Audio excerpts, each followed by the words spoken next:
witness admits he lied on the stand in a grisly kidnapping case. For the first time tonight, you're going to see a startling tape. Could it free a man who's now behind bars?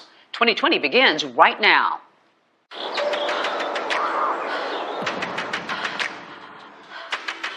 Somebody has my daughter. They have kidnapped her. Please get everybody in the community out there.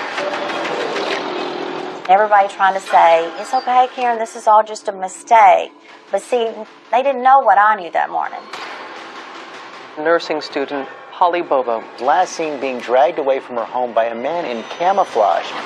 He said, stop, stop, stop, leave me alone, stop. But she never called out his name. Just hours after Holly Bobo disappeared, more than 400 people turned up here to search these woods. Holly, I love you so much. Please try to get home to us. I just remember it was madness. Cops everywhere, helicopters flying. It was already crazy. We were looking at everybody. Everybody was looked at. When did someone kind of pull away from the rest? He said if somebody like him had got Holly, she's just a toy to him. And it's all fantasy world. Dennis Benjamin says, there's a man on my porch who has just confessed to the kidnapping of Holly Bobo. Do you think the jury got this one wrong? Absolutely. Yep. Innocent people are in prison. Please help us find her.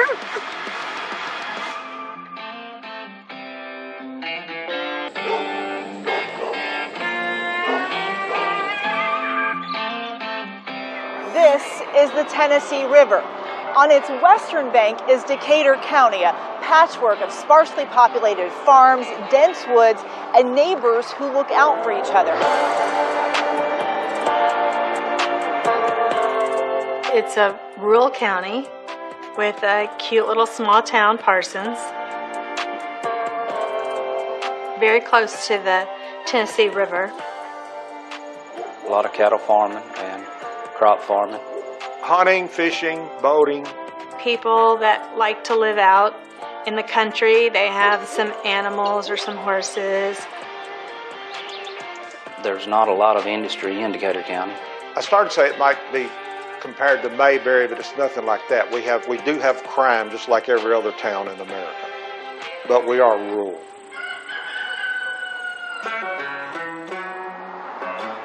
Everybody pretty much knows everybody. Everybody knew Holly and her family.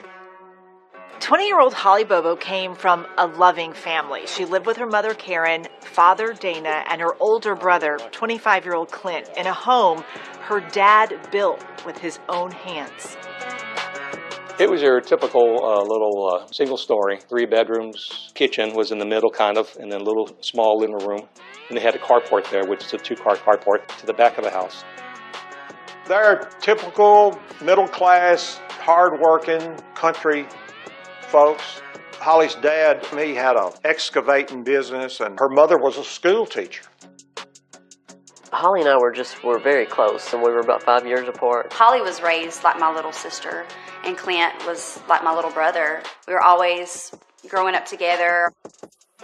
We just lived in our own world. 2 kids in college.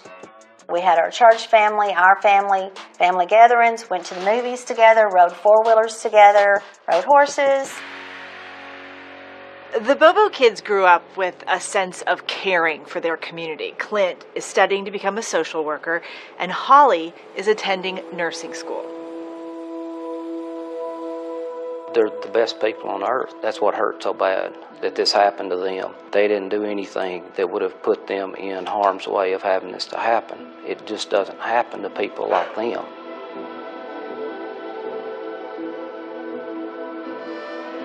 It was just a normal morning like anything else. Dana gets up first and gets ready. Well, I usually go out and feed the dog. Dana says Holly is already up, studying for a big test later that day. I asked her if she needed any money, I think, for gas or whatever that day. She said, yeah, and I left her some money on the bar. I left out at my regular time, 5:30 or something like that, and went on to work. Karen wakes up a short time later. So I went on about my business, getting ready. I'd packed her lunch like I always did. She was sitting at the kitchen table studying, and I kissed her goodbye and told her I loved her, just like every other morning. And I left.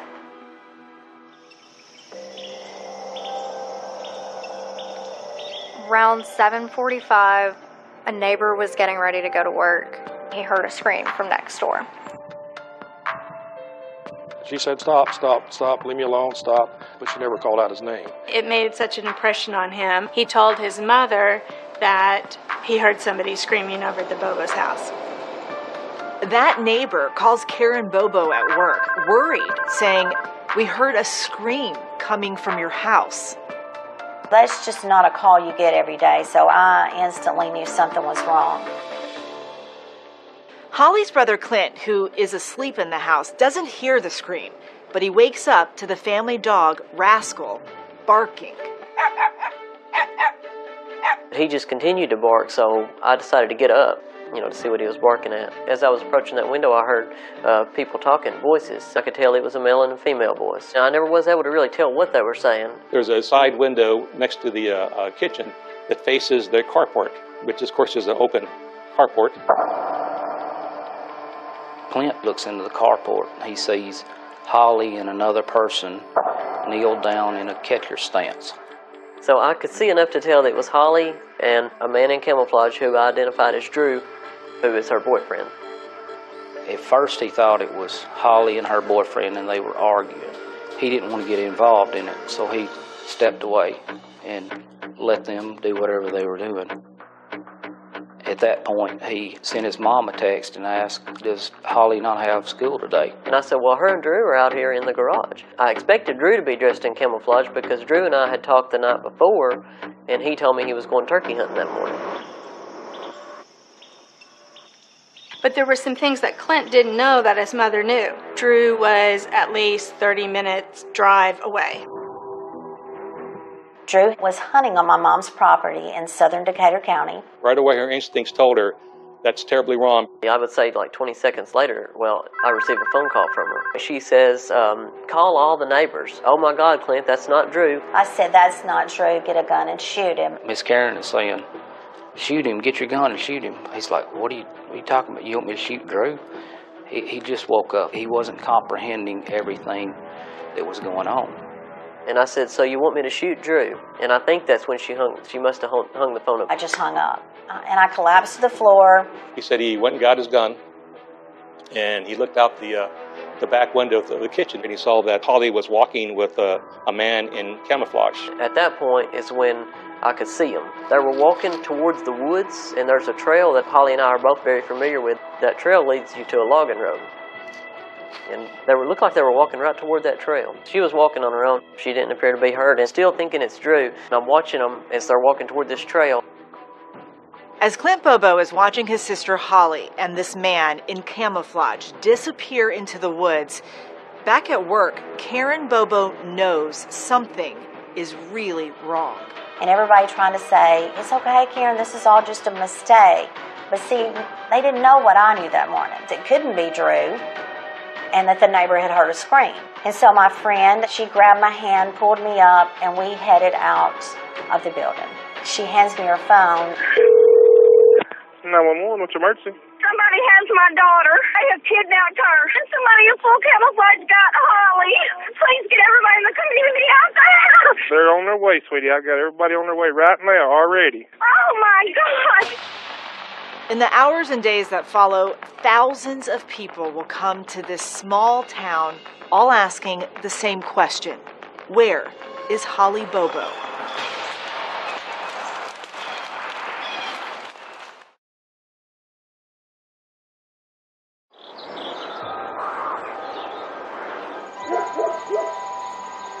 A quiet spring morning in the country interrupted by a scream.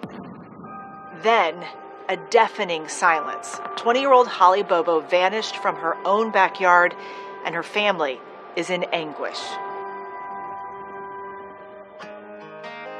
Holly was an absolute joy from the day she was born. It just seemed like there was something special about her. She was always kind to people and appreciated the small things in life. Holly's mother says she shares a special bond with her only daughter. We could finish each other's sentences. We enjoyed doing the same things, riding horses, listening to the radio. Holly's cousin, country singer Whitney Duncan, says music has always been a passion for Holly. We had singing in common for sure, and she had a beautiful voice. Peace in the Valley was her favorite gospel song. I have that clip and go back and watch it. There will be peace in the valley for me. Following graduation from high school, Holly has her eye on the future, studying hard to become a nurse. Holly and I ended up in the same nursing class in Parsons, and so I really got to know her. She was very committed to the program. You could just tell. She studied continuously. On the day that she went missing, we got to class, and we're supposed to take a test the first thing. The instructor went out and came back, and she announced that something terrible had happened.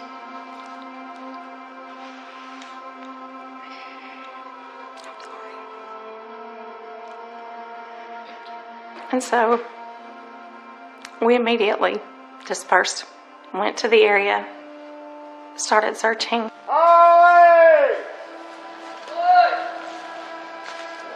When tragedy strikes, Decatur County comes together. On April 13, 2011, just hours after Holly Bobo disappeared, more than 400 people turned up here to search these woods, trying to help find any clue as to what happened to the 20-year-old nursing student. The search response was almost immediate.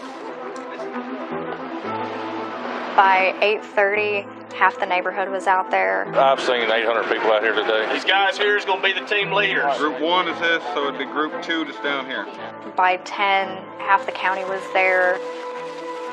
Holly, I love you so much. Please try to get home to us. And if anybody knows anything about her, please help us find her. So when you first get there on the scene, what was it like there? Everybody was involved trying to determine what happened to Holly Bobo. It was just a chaotic scene of following leads with hundreds of people involved. Just anybody that can help, just come on and help us, please. You know, Tennessee's known as the volunteer state, and that's what happened. Just about every county in half of Tennessee was there, from Memphis to beyond Nashville. If you see anything that is not right, call me. There are people on horseback, ATVs. There were posters on telephone poles. There were posters throughout the county. Pink ribbons and pictures of Holly Bobo are posted all over the small, tight-knit community of Parsons. So it becomes a pretty big story right away. Is everybody ready? It grew exponentially. We want to just bring everybody up to speed. When the days went on and there was no more signs of Holly. Got a lot of ground left to cover still. First, you had the local stations. It's been almost a week since Holly was last seen outside her family's home. From Jackson, from Decatur County, from Nashville and Memphis coming in. And then you had the national people coming in. And now we have the latest on the desperate hunt for Tennessee nursing student Holly Bobo. Last seen being dragged away from her home by a man in camouflage. We're going to begin with the urgent search for a young woman gone missing. In addition to thousands of volunteers, law enforcement from across the country came to tiny Parsons to help in the search. Decatur County Sheriff's Office, who responds with multiple deputies. They called in the Tennessee Bureau of Investigation. The TBI came in with dozens of agents. They called in the U.S. Marshals and the FBI. This was the biggest investigation in the Tennessee Bureau of Investigation history. That almost every agent in the whole Tennessee Bureau had some type of involvement in it. This is where our virtual command center is. We've really been concentrating from Holly's house north up to I-40. We're talking about a distance of about 8 miles? Yes. They brought in the bloodhounds and so forth, and they tracked a set towards that bigger pond. They had divers, and they walked that pond, and they looked and they didn't find anything. There were several times I took agents out in my patrol boat, and looked at places on the river. So I just remember it was madness. Cops everywhere, helicopters flying. It was already crazy. And for me, it was just surreal. I just want her back. Thank you. While authorities focus on the search, the crime scene itself reveals very little in the way of physical evidence. A footprint and spots of blood in the carport where Clint last saw his sister. There's two little steps that go into the carport. Her Mustang was parked in the first slot, and the blood was found right in front of it. One of them was about the size of a fist. The other ones were much smaller, maybe a quarter sized or dime sized. And it was determined to be hers. The discovery of the blood obviously is disheartening. It indicates she's at least injured. She was at least bleeding when she was taken away. The working theory? Whoever took Holly had to be familiar with the area and know the Bobo schedule. We feel that she knew that she was in fear of her life, so she was complying with his command. It might have been somebody close, somebody that kind of knew our routine, or when I left, when she left, and when my daughter left to go to school. In our minds, besides the very few people we were the closest to, anybody could have been a suspect. As the list of possible suspects grows, authorities begin to wonder if the abductor could be even closer to home than the Bobos realize. There were a lot of people that felt him telling the truth would be the secret to solving this case.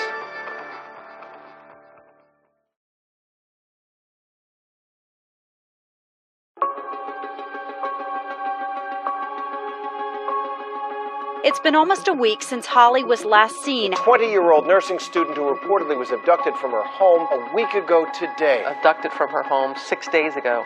Weeks after 20-year-old Holly Bobo is abducted from her home, investigators still don't know who took her. But thanks to cell phone tracking technology, they say they know where she was taken. So you mapped out where you thought her cell phone went? Yes. So where do you think her phone went as she was leaving her home? It went straight north. Can we look at the map? Absolutely. Okay. So they go north, about 32, 33 miles an hour, the red dotted area, and then it travels this way. Volunteers searching along the mapped out route find some of Holly's personal items, including her cell phone. We were going down the side of the road on each side of Highway 641, just kind of in the ditches, walking elbow to elbow. And we found the phone there. They found her notebook, they found her lunchbox, they found her school papers, and that essentially followed the same path of the GPS tracking of her cell phone. It's confirmation they are looking in the right place, but that doesn't make the search any easier. The massive investigation has turned up nearly 300 new leads, but still no Holly. Volunteers say they don't plan on stopping until she is found. It's just unbearable. I can't hardly imagine. We are those people. We became those people that no one ever wants to be. The Bobos are living a nightmare, and it's only about to get worse. Once viewed as victims, they're now being viewed as suspects. Did she know her alleged abductor? Yes, there were a lot of people that felt Clint was lying, felt very strongly that Clint was lying, and that Clint telling the truth would be the secret to solving this case. I've heard countless times that if I would have been that, I mean, I'm talking, sometimes people said this to my face, you know, if I had been that brother, I would have went out there, you know, I would have done something. They just don't understand the way that this event played out. The TBI, the FBI, and the U.S. Marshals interviewed Clint Bobo multiple times over several weeks, asking him over and over what he knows about his sister's disappearance. Just question after question after question, and detail after detail, you know, just trying to pull any information they could out of me, which I understand is what they're supposed to do. I just wanted to be as helpful as I could, but I was willing to do whatever they asked me to do. I interviewed Clint Bobo on several occasions, sometimes several hours at a time I spent with him, and I never, ever had Clint Bobo dishonest. I found him very trustworthy, and he never changed his story of what happened. Clint's cell phone data backs up his story. he never left the Bobo home that morning. The cell phone data, Holly was moving the whole time Clint's been here.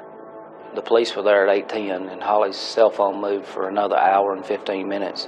Clint couldn't have been involved in moving her, or somebody else would have had to have been involved too. I just wish I had known more. I wish I had known that the neighbor called Mom at school. I wished I had known that the neighbor heard a scream. I wished I had known that Drew was turkey hunting. I didn't have the information that I needed. It will take several years, but Clint is eventually cleared, as are all the Bobo family members and Holly's boyfriend, Drew Scott. Meanwhile, as the investigation is seemingly going nowhere, the Bobo family is increasingly frustrated. Until your child is found or you know what happened to them, I don't think anyone could ever do enough in a parent's eyes. There was all kinds of leads coming in. We were looking at everybody. Everybody was looked at. When did someone kind of pull away from the rest? There was a point in the investigation to where the FBI agent and Dicus, the TBI agent, come up with a suspect. And who was that guy? Terry Britt. He spent the majority of his life in prison for kidnapping and rape. He was on that list of local people that were sexual predators. And of course we ran his name. And Terry Britt, right away, he fit the description that Clint gave. He was about 5'10", 11. I estimated him to be about 5'10" and about 200 pounds.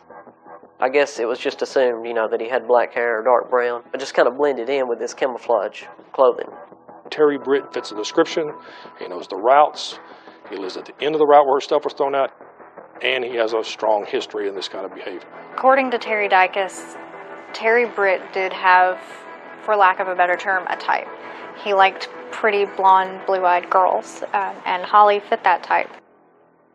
Agent Dicus wants to talk to Britt, and he has no trouble tracking him down. Britt is locked up on another charge. Dicus records the conversation with him.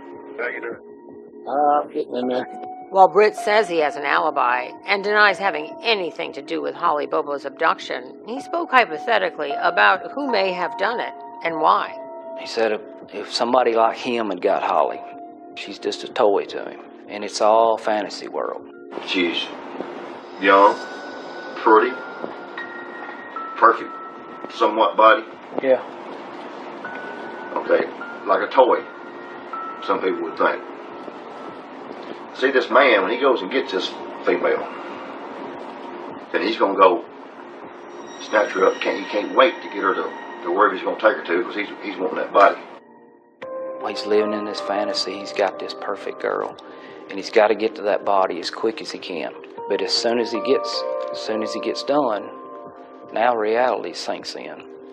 Well, here comes reality. Now I've got a body. What am I going to do with it? Because if you keep it, you got to feed it. Right. You got to hide it. It ain't going to happen. And if you kill it, what you going to do with it? I mean, there's no way. The first time I interviewed him, I was like, oh my God, this guy did it. This guy did it. But the Bobo investigation is about to take a turn. I've been hearing about these guys. In the investigation, they were brought up early and often. Is a new prime suspect about to take center stage? He would tell people, you're going to end up in a hole just like Holly.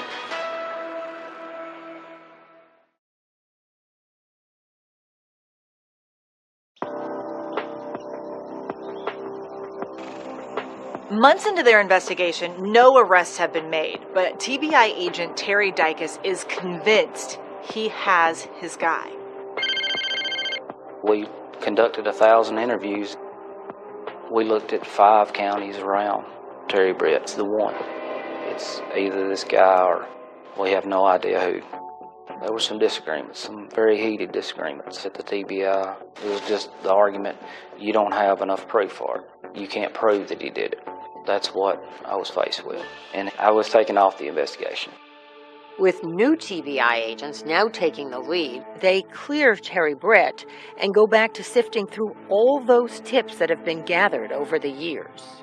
As investigators dig into this case, a variety of possible suspects emerge, but one group of men well known to law enforcement becomes the focus of their investigation.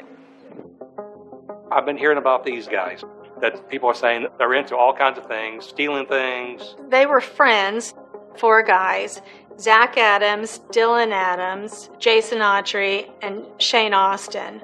All 4 were suspects separately.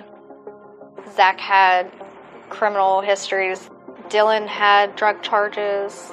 Jason Autry had a history of theft and drug charges. Shane Austin admittedly had a drug problem. They all had that common link of having a criminal past. Tell me about your son, Shane. He was just the life of the party. He was just a fun person to be around. But he had a problem. Between his 9th and 10th grade year of high school, he dislocated his shoulder playing football. I think the opioid stuff started after his first surgery. He wanted to not be addicted to drugs. He tried not to be addicted to drugs for a long time.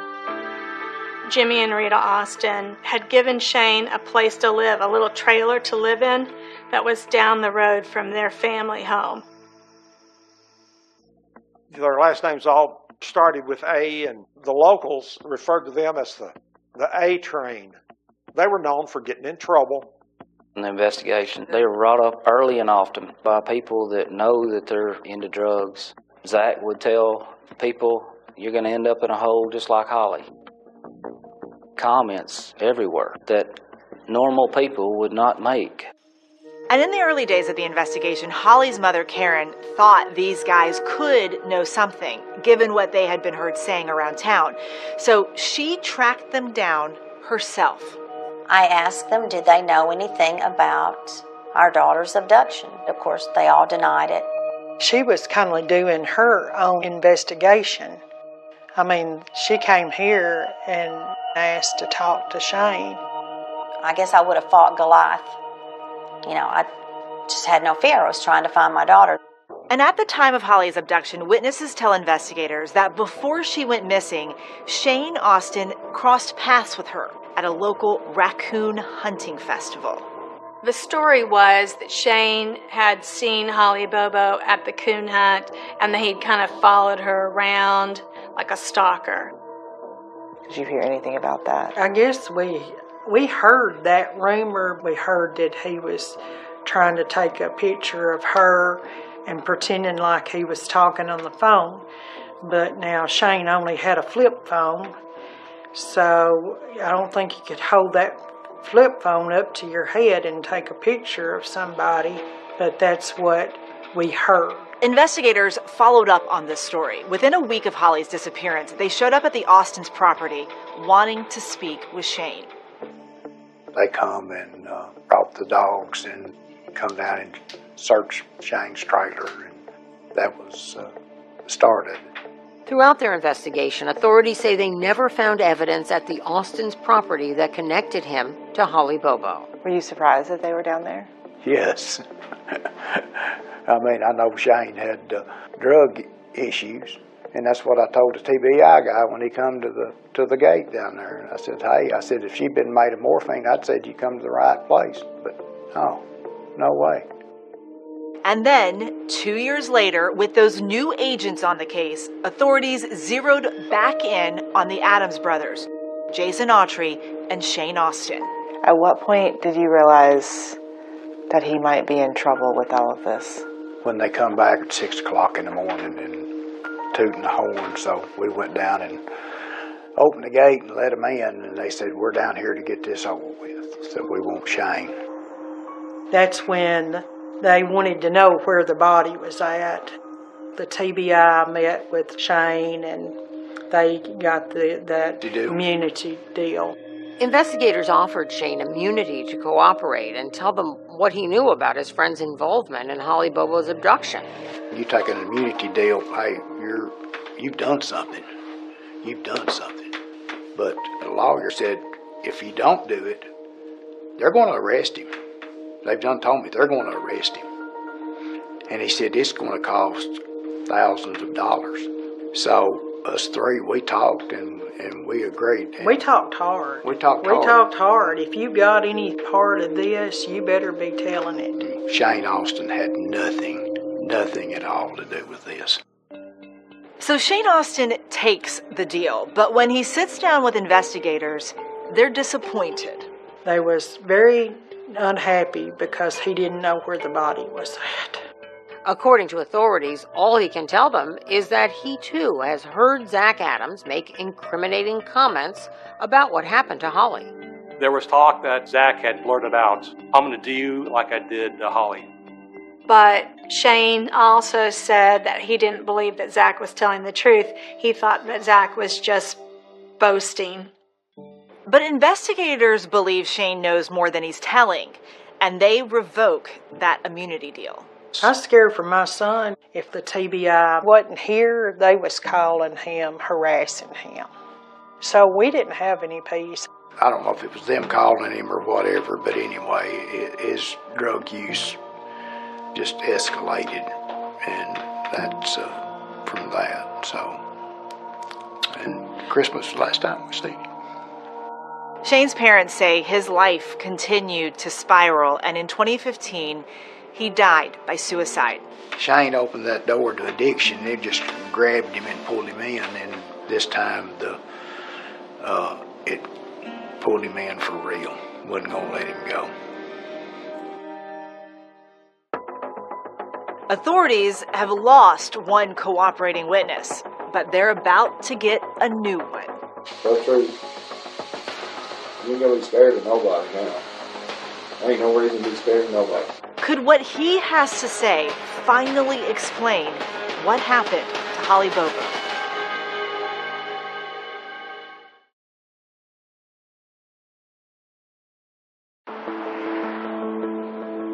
More than 2 years after Holly Bobo disappeared, investigators are still searching for answers. Rumors about 4 local small-time criminals, Zach Adams, his brother Dylan Adams, Jason Autry, and Shane Austin, have failed to lead to any hard evidence. But in 2014, investigators catch a break when Dylan Adams is arrested on unrelated gun charges. When he was arrested this time, it was big. This guy that he had been hanging with was a convicted felon, and they had a couple guns on them and drugs. So he got in trouble for having the firearms around a felon. They had him in a federal holding facility up in northwest Tennessee. While Dylan Adams is incarcerated on these gun charges, investigators speak with him at least 6 times over 8 months, and he seems to implicate his brother Zach and Jason Autry in the kidnapping and murder of Holly Bobo. I had to go through the TBI to make sure my son was still alive, still safe, and each time that I spoke with him, there was no indication that he was being interrogated. He has no concept of what is really going on.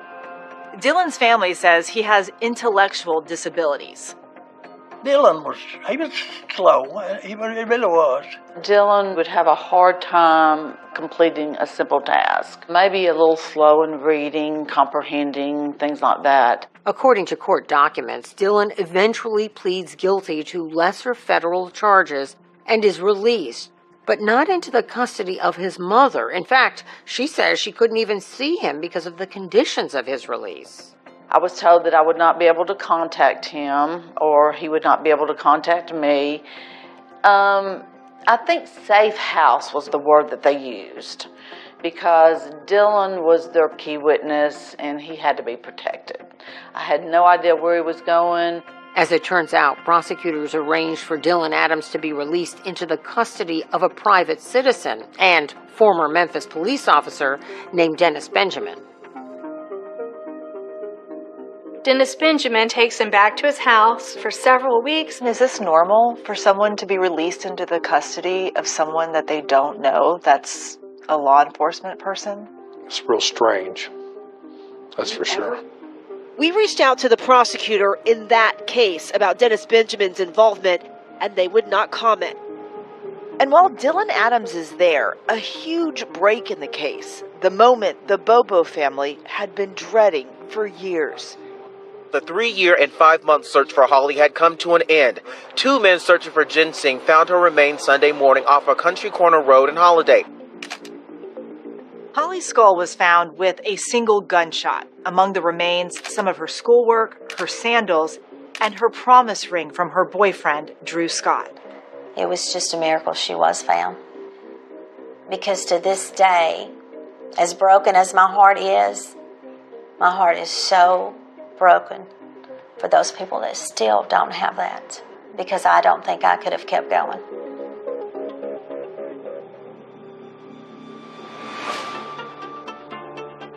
And just weeks later, the Decatur County Sheriff's Office receives a shocking phone call. The caller is Dennis Benjamin, telling them that Dylan Adams, still in his custody, has just confessed to taking part in the kidnapping and murder of Holly Bobo.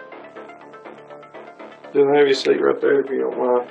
Dylan Adams is brought in to speak with TBI agents, and through halting one-word answers, he tells them that he, Zach Adams, Jason Autry, and Shane Austin committed the crime together. You came forward to Dennis and told him some things that are above and beyond what you've ever told me or Brent about this case, right? Okay. Describe what was she doing, what did she look like, what was she wearing, she had long pants on, pink shirt, same that. Remember that? Okay. Dylan says that all 4 men sexually assaulted Holly at Zach's house. And now you're saying that Shane Austin is sitting there. You're sitting there. Jason Autry is sitting there. And Zach. Is there anybody else involved?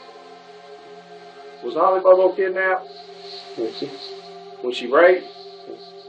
By you? I just see someone being bullied into saying something they didn't do.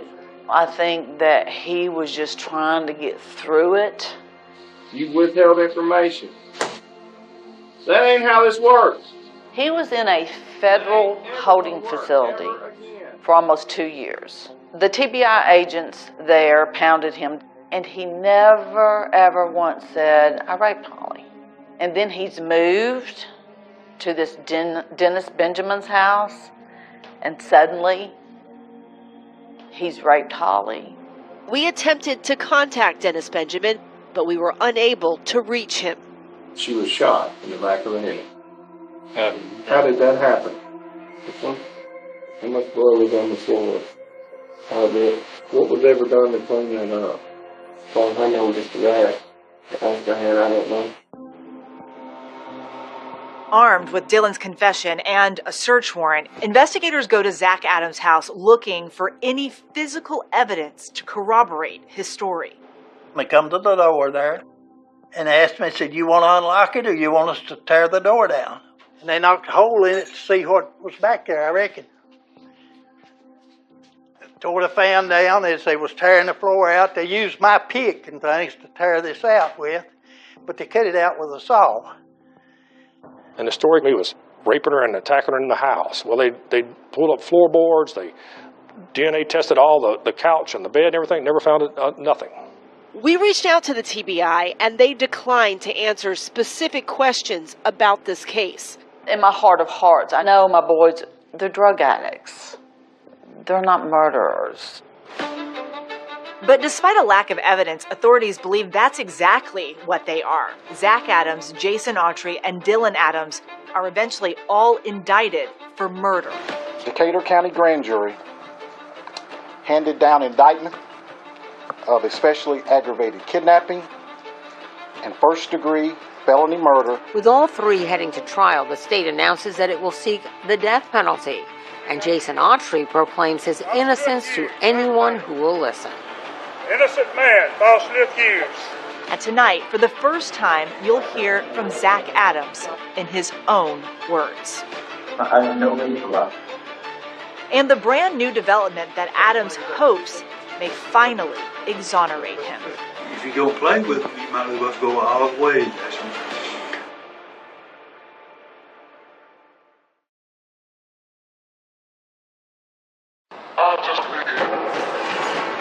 All right, we're ready to continue. A nursing student who was last seen being dragged away from her home by a man in camouflage. Holly, I love you so much. The Bobos are living a nightmare, and it's only about to get worse. I know that my daughter begged for her life. Look at me, please. You have shown absolutely no remorse. But is she saying that to someone who's innocent? Why do you think you guys became suspects in this case? There were a lot of people at your trial that testified that you had made comments and that you had killed Holly Bobo. I don't think they're capable of kidnapping a woman and keeping it secret for 2 years. I don't think they're capable of doing arithmetic. Raise your right hand, please. Did a key witness lie on the stand? He said, I need you to help me bury this body. He said, that's Holly Bobo. Now, video never seen before of that same crucial witness If you go play with it, you might as well go all the way. changing his story. So we went all the way. What does he tell you? Tells me he made the whole thing up. Why would someone admit to killing someone if they didn't do it?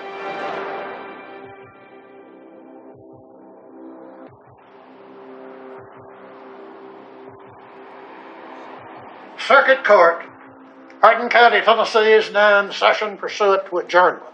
The Honorable C. Creed McGinley presiding. God bless the United States, the state of Tennessee, the county of Hardin, and this honorable court. You may be seated. It's been 6 years since Holly Bobo was taken. 6 years since she died.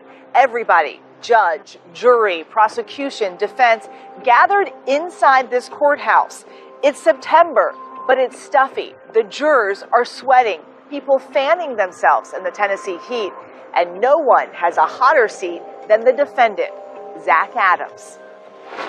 He's charged with kidnapping, murdering, and raping Holly Bobo. He could face the death penalty if convicted. In this case, State of Tennessee versus Zachary Bryant Adams. State ready to proceed. We are, Your Honor. Defendant ready to proceed. Yes, sir. Zach Adams has put on a suit and a lot of weight. He is the only defendant in this trial. His friend Shane Austin died by suicide. Co-defendants Jason Autry and Dylan Adams expected to stand trial later. Zach was the one that the state of Tennessee thought was the most culpable, so they chose to try him first. Hello, this is a prepaid call from an inmate at the Tennessee Department of Corrections. Hello. Hey, Zach, this is Eva. How are you doing? Hi, I'm good. Adams does not testify, but years later, he tells us his story in his first interview ever. What do you say to all those people who think you're guilty? Where's the evidence? There's not one single piece of evidence. Did you think you were going to get off? Well, I knew I was innocent. When you're innocent, it doesn't matter. You're thinking, yeah, of course you're thinking you're going to come home because you're innocent. He took her, he raped her, killed her, he covered it up, he bragged about it, and he almost got away with it, but he didn't, because we're here. No. He did not murder Holly Lynn Bobo. He did not kidnap Holly Lynn Bobo. He did not abduct Holly Lynn Bobo. He did not rape Holly. And do you remember? Karen Bobo knew the man, now accused of killing her daughter, when he was just a boy. Did you know Zach Adams? I had Zach in the 4th grade. I was his 4th grade school teacher. The very first day, you have Holly's mother basically fall out on the stand during her testimony. Take just a minute, I'm feeling sick. Let's take the witness test. I want everyone to remain with me while the jury files out, please.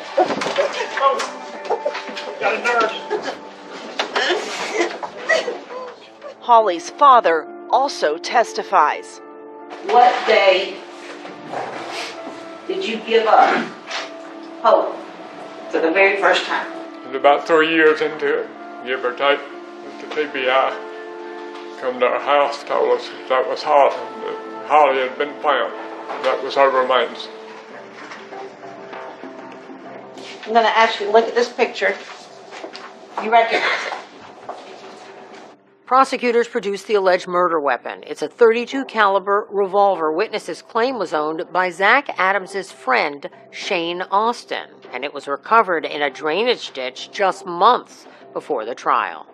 We located a metal object that was later identified as a revolver. A parade of no fewer than 9 witnesses testify that over the years, Adams, often while on drugs or in jail, made incriminating statements. He said, "I'll kill you like I did Holly Bobo." He made the comment, "I couldn't have picked a prettier bitch." He just had a couple of his friends, they got drunk and they went into the woods with this girl, and then he was like, I was there for the worst of it. And I was like, "Well, did you do it?" And he was like, I was there for the worst of it, and he just left it like that. Somebody that would brag about that, my God, that's the devil's work. You don't do that. Did you say those things? My life used to revolve around drugs and selling drugs and stuff, so if I could get people intimidated or make them think that, fear me or whatever, so I said things that I shouldn't have said, but I never directly said I did this to Holly. The prosecution and defense each call a cell phone expert. Both agree Adams and the other suspects' phones did not hit cell towers near the Bobo home at the time Holly was taken. At the time of this abduction, do we have any idea where Zach Adams' phone is, where Shane Austin's phone is, where Dylan Adams' phone is, or where Jason Autry's phone is? No. The prosecution expert says it's possible Holly and Zach Adams' phones were in the same general locations later that morning, but the defense expert disagrees. In very general terms, the devices were not together at the same location at the same time during that morning. Did you kill Holly Bobo? Absolutely not. Why do you think you guys became suspects in this case? We didn't have a hard alibi, and we was local, drug users and stuff, and would it matter putting us away? I felt like they had to arrest somebody, even if it was the wrong person, which it was. As the trial continues, astonishing testimony. A witness you might think would be the last person to believe Adams is innocent. I looked at Zach personally a total of 2 or 3 times. Whenever the last one was over with, I stopped looking at him. And a stunning courtroom appearance. That former suspect with a theory of what Holly's killer was thinking. You gotta hide it, and if you kill it, what you gonna do with it? Terry Britt, the man investigators say they cleared, is about to take the stand.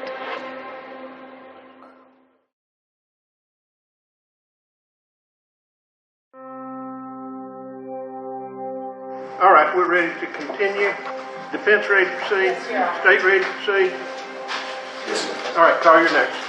Terry Dykes. The prosecution of Zach Adams for the murder of Holly Bobo, not surprisingly, features plenty of law enforcement witnesses. That's standard. What is unusual, the defense calls 6 current and former law enforcement witnesses, including the TBI's very own former lead investigator, Terry Dykes. The determination I made is that he could not have been involved in the kidnapping. Is it really unusual for law enforcement? Absolutely, it's unusual. I've never testified for the defense. No, it doesn't happen. Law enforcement guys don't come forward for the defense. I was wasting my time. Wasting your time doing what? Investigating these idiots. Can you be more specific about these idiots? Jason Autry, Zach Adams, and Shane Austin, and Dylan Adams. I don't think they're capable of kidnapping a woman and keeping it secret for 2 years. I don't think they're capable of that. I don't think they're capable of doing arithmetic, much less this. In August of 2012, Terry Dykes had a new supervisor come in, and that supervisor looked at the leads and looked at the way that Terry Dykes was doing that investigation. Case agent on the case needed to be benched. Why was he benched?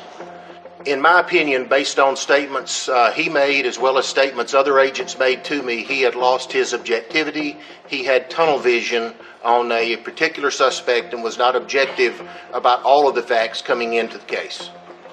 I weighed the information that I had at the time, and I believe I'm objective. To have the lead case agent who was removed from the case to take the stand and still saying during a murder trial that he still doesn't think that Zach Adams is guilty of this, that's something that's very hard to hear. Dicus admits he does not know what evidence investigators gathered against Zach Adams and the others after he left. But you can't tell us anything about the 3 and 4 years after that. You're right. I don't know what y'all have done since then. In a murder trial, it's usually the prosecutors pointing fingers, but in this case, the defense attorneys took a turn. They argue Zach Adams is the wrong guy. Somebody else kidnapped and murdered Holly Bobo. That guy, Terry Britt. And you don't have to go far to find him. He's sitting right up there on the witness stand. Terry Britt, T-E-R-Y-B-R-I-T-T. Terry Britt was a registered sex offender who lived fairly close to the Bobo home. He lived also very, very close to where some of her property was found later on during the search. Would you tell the jury what you're currently incarcerated for? Kidnapping, attempted rape. Do you have other convictions in your history? Yes, ma'am. Had a rape charge, a robbery charge. I got on to him because, number one, he is the exact size of what our witness said the abductor looked like. Okay? His history tells me he's capable of kidnapping her. Do you remember Terry Dicus coming out to talk to you about the disappearance of Holly Bobo on multiple times? Oh, yeah, we all know Dicus, don't we? Britt's history of rape, kidnapping, and firearms convictions made him such a strong suspect, the TBI got a subpoena to bug his home. Were you aware that for the first time in the state of Tennessee, they had actually bugged your house? No, ma'am. But that extraordinary scrutiny of Britt yields no evidence to warrant an arrest, and he says he has an alibi. Your wife, Janet Britt, was with you the entire day. The entire day. You were never apart from one another. Never. I checked his alibi and found out it was garbage. Why did you think the alibi was garbage? His cell phone called Janet's cell phone and talked to it for 2 minutes and 56 seconds. His alibi is not true. It's fabricated. Okay. Nevertheless, the Brits insist they were together the whole time and their alibi is legitimate. Terry Dicus called me to go interview Terry Britt, and all Dicus wanted to know was if he is interested in talking about Holly Bobo and working out some kind of deal. U.S. Marshal John Walker says he visits Britt, who is in prison on an unrelated charge, and lays out how he believed Britt committed the crime. I said, I know you're a sociopath, I know you have issues with women, and I walked him through what we knew. He interrupted me and looked at me very, very straightforward and said, sounds like you have it all figured out. I'll plead to it and you can close the case. Do you remember one time offering to plead guilty to the murder of Holly Bobo if you could get a 20-year sentence?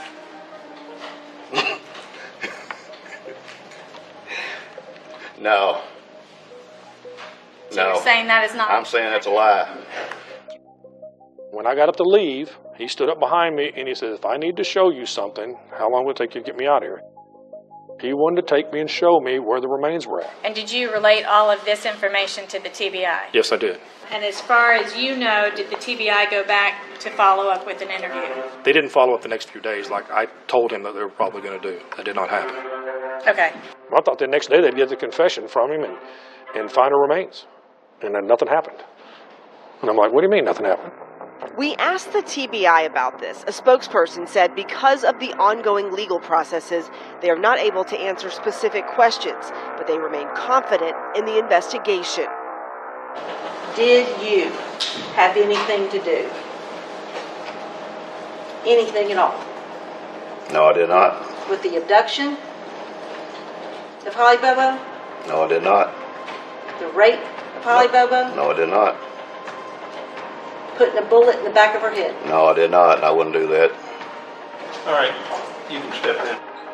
Terry Britt leaves the witness stand, not a free man, but never charged in the Holly Bobo case. Now the jury is about to hear from the most compelling kind of witness, one who claims to be an eyewitness to murder.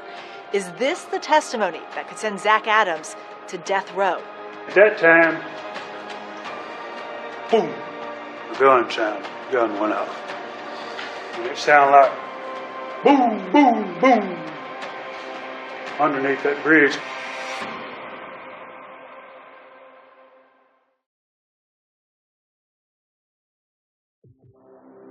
Chilling testimony today in the trial of Zach Adams, one of the men charged in the murder of Holly Bobo. The prosecution opened up with a somber message to the jurors saying Adams bragged about killing Bobo. So far, there's no concrete evidence pinning Adams to the crime. There is no DNA, no fingerprints, no video, no recordings. His attorney insists the case against Zach Adams is flimsy, largely circumstantial, with little direct evidence connecting him to the crime. There was no evidence. There's not one single strand of evidence that points to me, or anybody, Dylan or Shane or Jason. In the first 3 days of the state's case, none of the witnesses claimed to have seen Zach Adams with Holly Bobo. But that is about to change. On day 4, the state calls Jason Autry. Jason Autry, for a long time, said that he was innocent. He had nothing to do with Holly Bobo's abduction, nothing to do with her rape, nothing to do with her murder. I want to say one thing. I'm innocent of these charges. I heard you say that earlier. Right hand before God, I'm innocent, sir. But then in late 2016, Autry changed his story. We get a call from Jason Autry's attorney, and he informs us that Jason has been talking to prosecutors and that he's going to be testifying against Zach at trial. Raise your right hand, please. Solemnly swear the testimony you're about to give is the truth, the whole truth, and nothing but the truth, so help you God. Yes, sir. There are witnesses, there are star witnesses, and then there's Jason Autry. From gavel to gavel, the entire 4th day of testimony is all Autry. When I pulled in, there was a large fire burning in a burn barrel. Dylan Adams was standing at the door of the trailer with his shirt off. Shane was walking around in the yard hollering, "Y'all need to hurry up and get the goddamn hell out of here," with a firearm holstered on the right side. And just details his entire day on April 13th like it was yesterday. Autry says Adams tells him later that he and his brother and Shane Austin had kidnapped Holly Bobo and raped her. He said, "I need you to help me bury this body." He said, "That's Holly Bobo." Jason Autry testifies that he and Zach Adams brought Holly Bobo here to this long, winding dirt road that runs along the Tennessee River.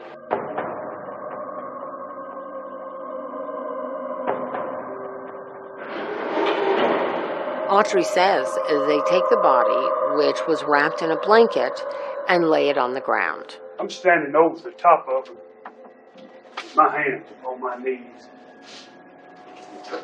She's being right here. And at that time, I see the foot move, and a sound of distress. It sounded like, come from the blanket. And I told him, I said, "This is still alive." Autry says he keeps a lookout while Zach gets a pistol from the truck. And at that time,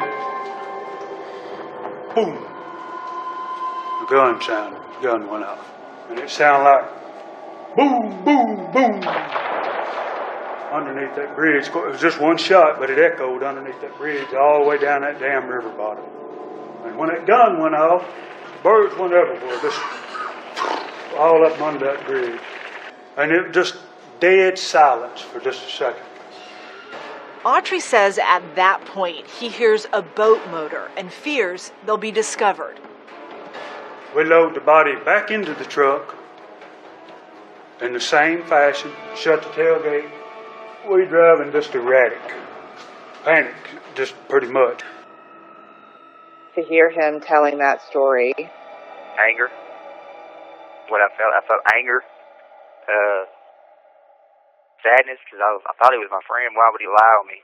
The Bobo family told us in 2017 they believe Zach Adams is responsible for their daughter's murder and that Jason Autry's testimony rang true to them. It did, and it matched what the prosecutors had also. My cross-examination of Autry was everything. I mean, it was really important. The defense attorney points out at the time Autry says the murder happened, he was on phone calls with his girlfriend and also his mother. In the middle of all this, you were able to take a telephone call from your mother, Shirley King, that morning at 9:42, weren't you? If your records reflect that, that's true. Autry also mentions a burn barrel at Shane Austin's house. 55-gallon barrel with all the paint off of it, with flames shooting out the top of it, 3 to 4 foot high. Shane's mother says there was no burn barrel. Shane didn't have a burn barrel at his trailer. Shane's mother also says Jason Autry was wrong about a fence at Shane's trailer. The gate was open. No, the driveway did not have a gate at that time. We did put a gate and a fence up, and it was June of 2011 after we bought Shane a puppy. The prosecution basically adopted Jason Autry's story of what happened, but they left huge gaps in their prosecution, and they don't explain who it was that came and abducted Holly. They don't explain how her body got at that cell tower. Prosecutors argued at trial that Shane Austin could have been the one who took Holly. Jason Autry is the best evidence that these prosecutors have in this case because they have very little physical evidence. They're banking on the jury completely, wholeheartedly buying his account. Inside this courthouse, the jury is about to deliver a verdict. It could be a life or death decision for Zach Adams. Either way, it won't be the end of it. Years later, a new investigation, another courtroom battle, and prison interviews. What Zach Adams and Jason Autry say now. I have no reason to lie.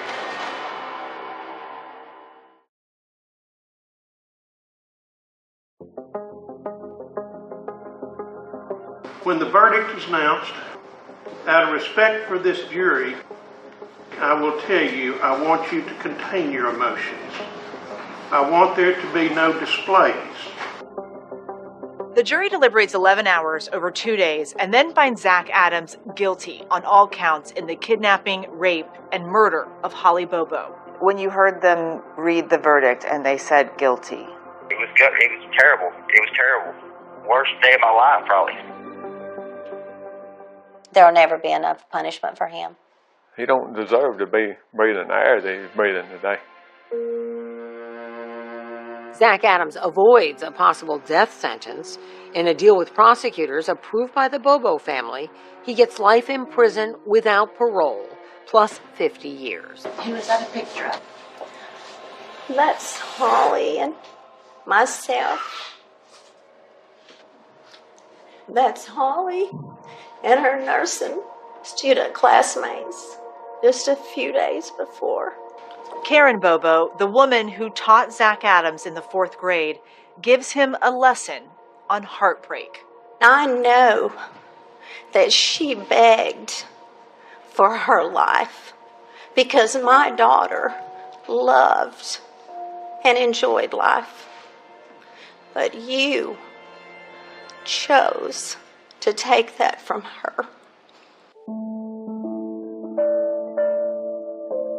Tonight, a man accused of killing and raping Holly Bobo pleads guilty. Dylan Adams pleads guilty to a lesser offense, facilitating murder. He now faces 35 years in prison without the possibility of parole.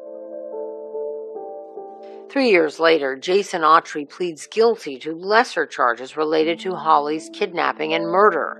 And with credit for time served, he is set free. His testimony was some of the most credible, persuasive testimony I've ever heard given in a courtroom. The state had to make a deal with the devil to get Zach Adams prosecuted. In my opinion, all three of them should be hanging in this big oak tree on the backside of this courthouse. From his prison cell, Zach Adams has tried and failed over the years to have his conviction overturned. Now, he is trying again. You hear people say that they're innocent all the time in jail, in prison. Yeah. So people are skeptical. What do you say to those people? He said the person was, what, 5'9", 200 pounds? It wasn't Jason Autry. He's 6'6". Could have been me. I was 6'3", 125 pounds. My brother's 6'2", 125 pounds. The person in the abduction there wasn't one of us. I mean, he didn't match the description of any of us. A flurry of legal filings beginning January 2024 lay out why Zach Adams says he deserves a new trial and why prosecutors say he does not. April 2024, a hearing at the Hardin County Courthouse. The court's going to order that the temporary order placing these exhibits under seal is to remain in effect. Adams' new attorney is there and some familiar faces, trial prosecutor Jennifer Nichols and the Bobos. Zach Adams is searching for new evidence, new witnesses. He's being helped by Katie Spurko. She's a neuropsychologist, and she's been re-examining the case against him. How did you end up involved in this case? The attorney who's representing Zach Adams, Doug Bates, is an attorney I've worked with before. What was he looking for you to do? He wanted me to review the case file, watch the testimony, and see if there were things that stood out to me in terms of whether someone was being honest or not. Spurko says she is now working for Zach Adams' mother instead of his attorney. As psychologists, we are trained on how to interview people to elicit accurate information. Spurko provided 2020 with interviews she recorded during her investigation. I want to know everything about you.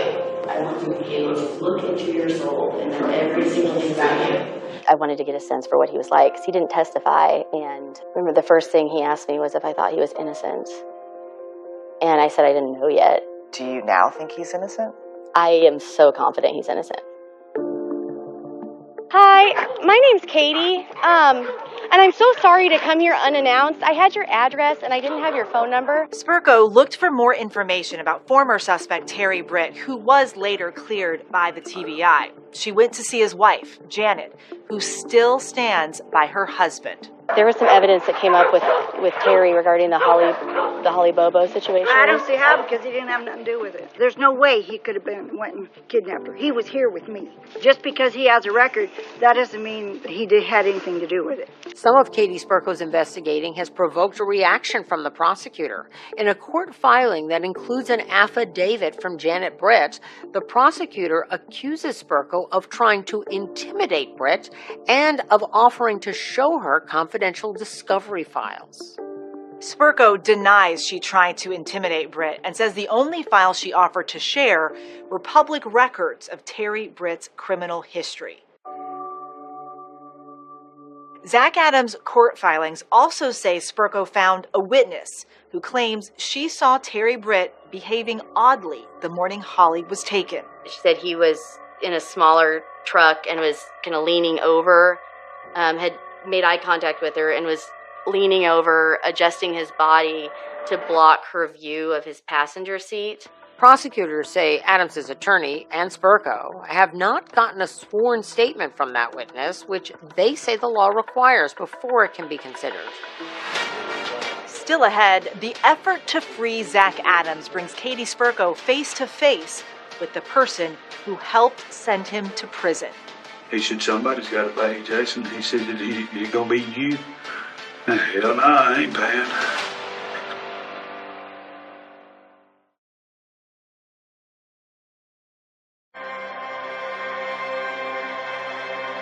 Forensic neuropsychologist Katie Spurko, now working for Zach Adams' family, has spent nearly a year studying his case file, watching the trial testimony, tracking down and interviewing witnesses. But the person she most wanted to talk to was the man many say sealed Adams' fate, Jason Autry. Mr. Autry, raise your right hand, please. Solemnly swear the testimony you're about to give. I found him to be such an engaging witness.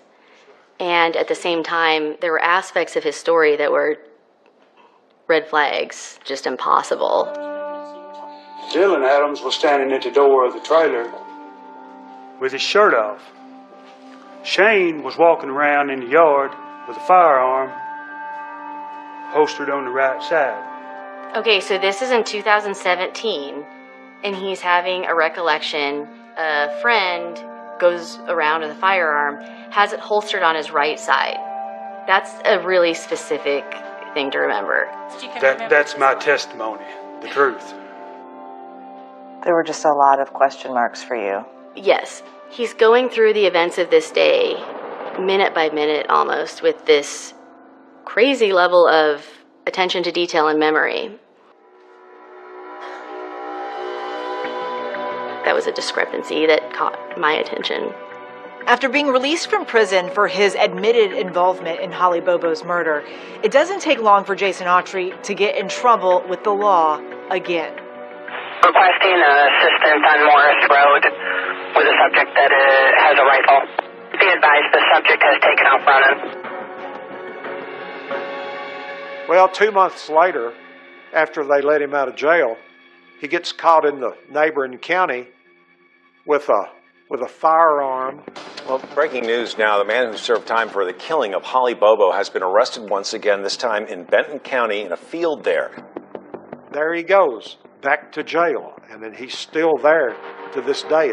Autry ultimately pleaded guilty to these new weapons charges and remains behind bars awaiting sentencing in that case.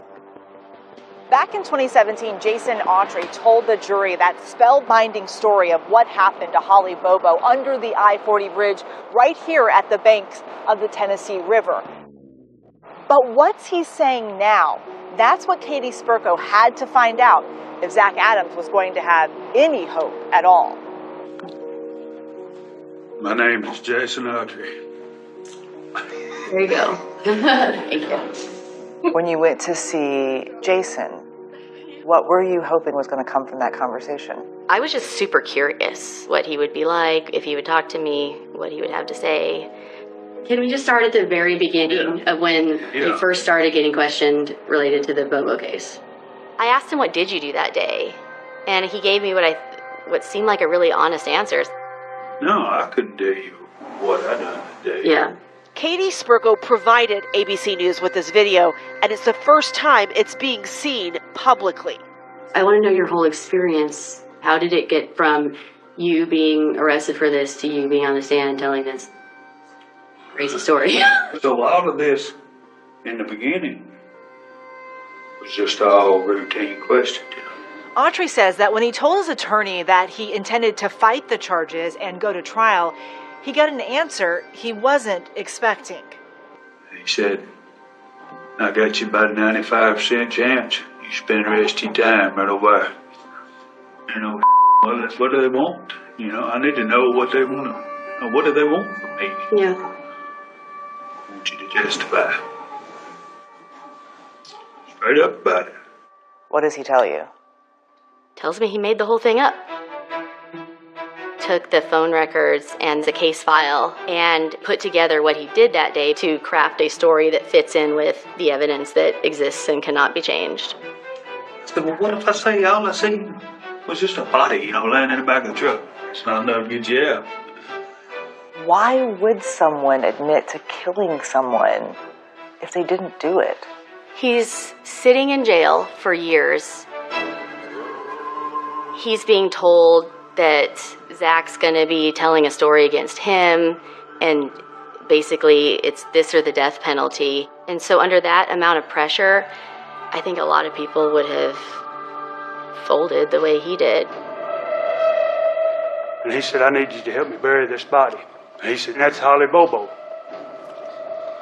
You're an engaging witness. Well, I was trained.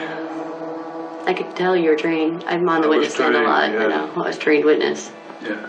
Who was doing the training? Jennifer Nichols. Yeah. Yeah, She was the boss of it all.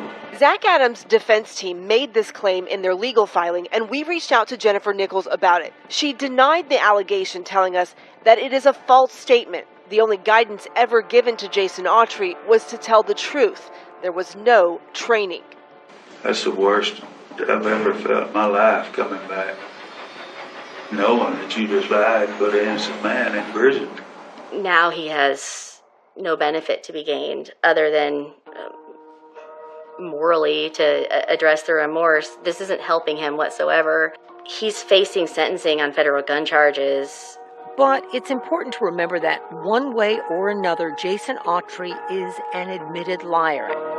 And prosecutors argue that Autry's recantation should not get Zach Adams a new trial, saying Mr. Autry's credibility was thoroughly impeached during cross-examination at trial and that the jury was aware of inconsistencies in his testimony.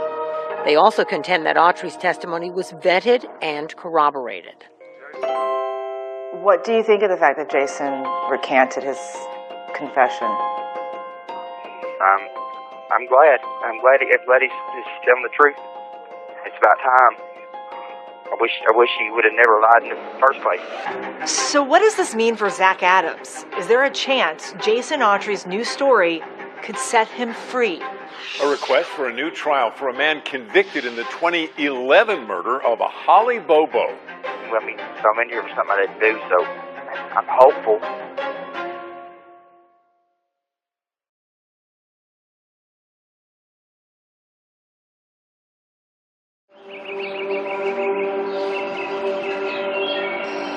This case is a tragedy. There was never a day in that courtroom that I didn't feel for Karen Bobo.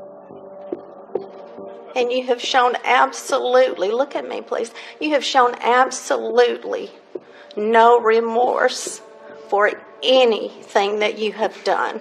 At sentencing, Holly Bobo's mother, there was that very dramatic moment where she wanted to speak to you and look you face to face, eye to eye.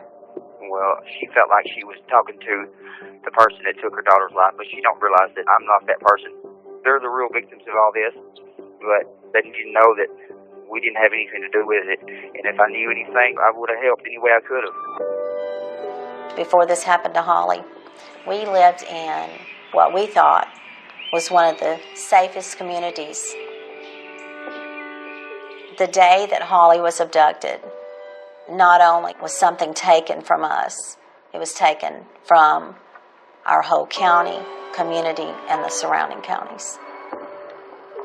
The goal was to get justice for Holly, and I feel like that happened. And obviously it didn't bring her back.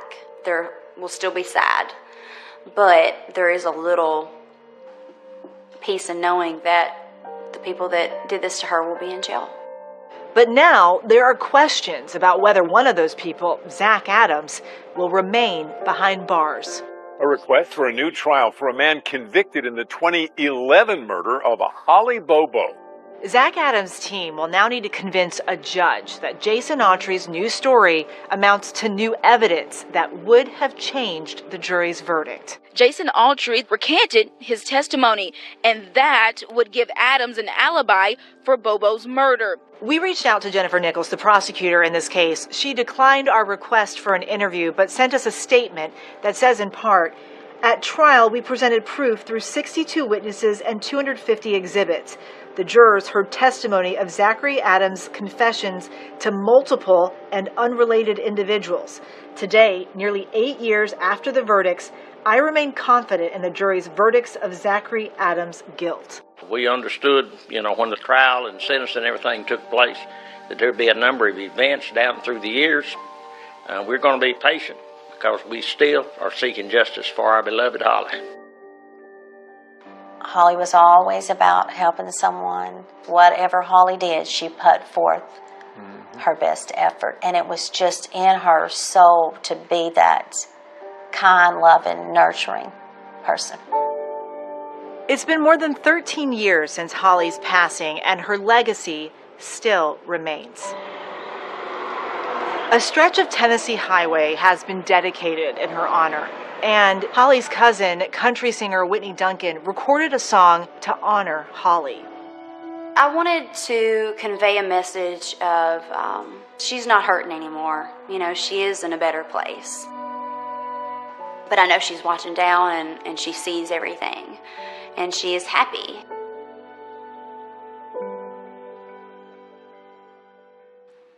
After Holly's death, the Bobo family established a scholarship in her name for other nursing students. As for Zach Adams, a hearing is scheduled next month when a judge is going to consider some of his legal filings. That's our program for tonight. Thanks for watching. I'm Deborah Roberts. And I'm David Muir. From all of us here at 2020 and ABC News, good night.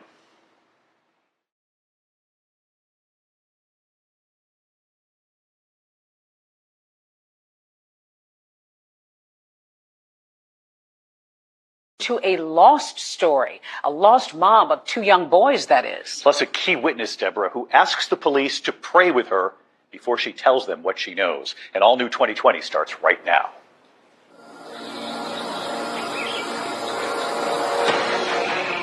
She was a wonderful mother. She loved her boys more than anything, more than her own life.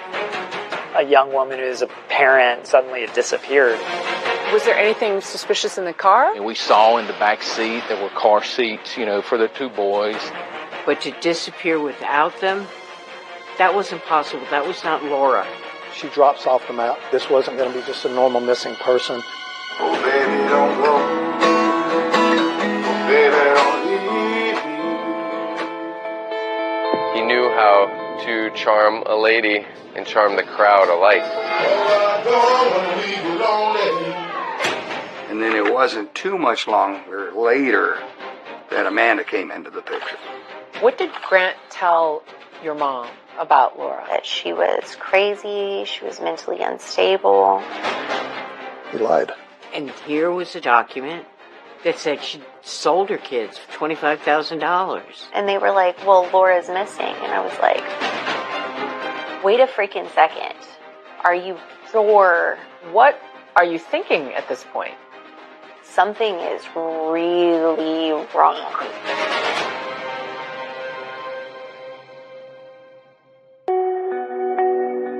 You've got to be sick and deranged. What would drive anybody to commit such a crime? Wherever she is, her heart is breaking. The search continues. There's been cases I investigate I don't even remember. But then there's some that while you're in the midst of it, this one was just different. Oyster Creek is notorious for alligators. That's just a long, meandering creek. It's a small creek, slow moving in that area. Very dark, murky, muddy water. Has zero visibility. It's heavily wooded. There's a lot of lily pads. All the lily pads literally took off the creek. It was the perfect place to get rid of what they wanted to get rid of. This is Oyster Creek, a quiet spot about 30 miles outside Houston, Texas. On a hot, steamy July day, just like this one, back in 2011, police divers were scouring these murky waters, searching for clues in the disappearance of a young mom. But Laura Ackerson was last heard from 1,200 miles away from here, in North Carolina. Wednesday, July 13th at 4:19 p.m. Hey ladies, Laura. I'll be here in about an hour, but I'm going to go visit with my boys. Don't know what's going to happen as far as I'm concerned. Laura left that voicemail for a friend she promised to visit later that night. Meanwhile, another friend and business partner, Siobhan Mathis, was also waiting to hear from her. It was just very odd that it was going straight to her voicemail, because she always had that phone on. I walked to her house, but it's gated and locked, and you can't get in, but I can see into the garage, and her car wasn't there. Then she sends her an email. I'm really worried. If you don't get up with me, I'm going to call the police. Siobhan was getting more and more worried with every passing second. And she decided to report Laura missing. I don't want to think the worst, but it's almost like what else is there to think? Police in Raleigh, North Carolina start looking into Laura Ackerson's background. They find out she's a small-town girl from Michigan. Roger Ackerson was her dad. She was curious. She wanted to learn things. She'd crawl up in my lap with a book, want me to read to her. Laura's parents divorced when she was just a toddler. As she grew older, it was clear she had a bright spark. Full of dreams.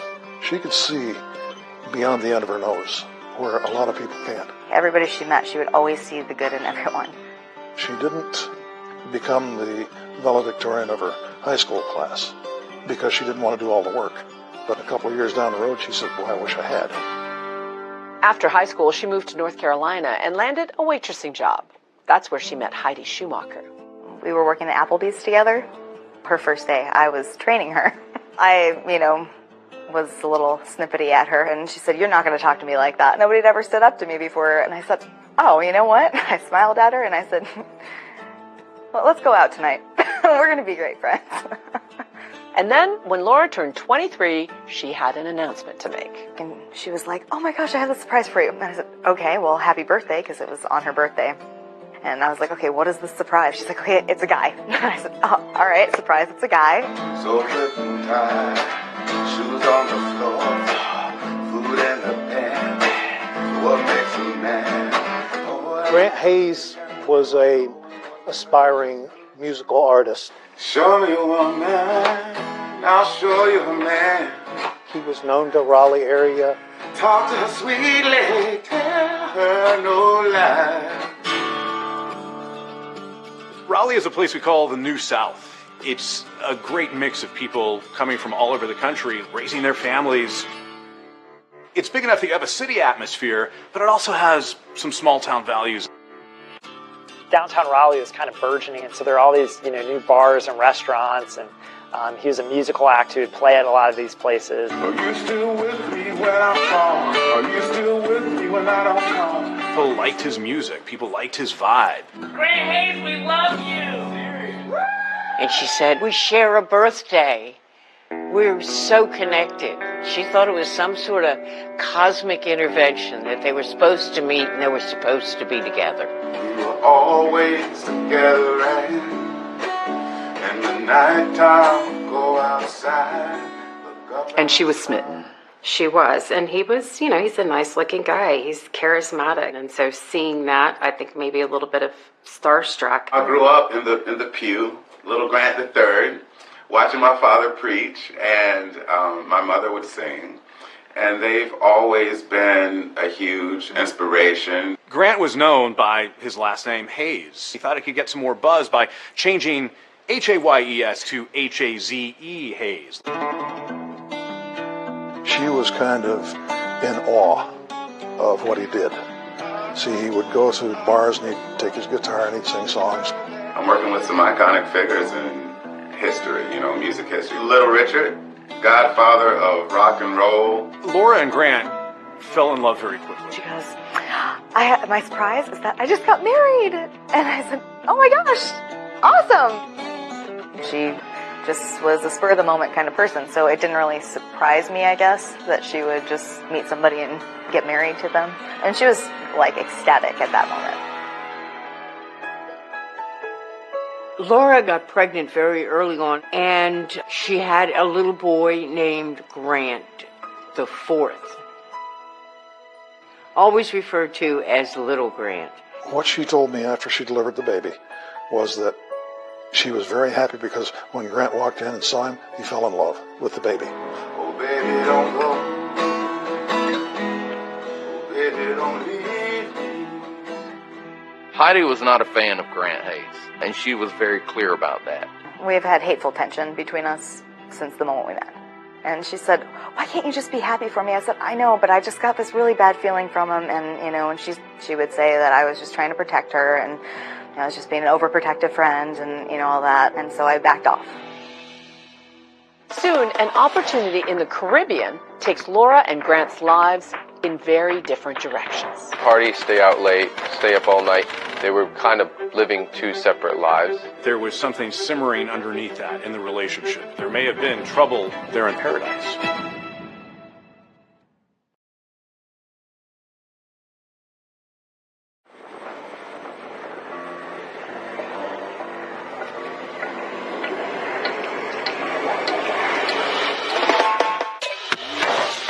St. John is a really quaint, quiet island.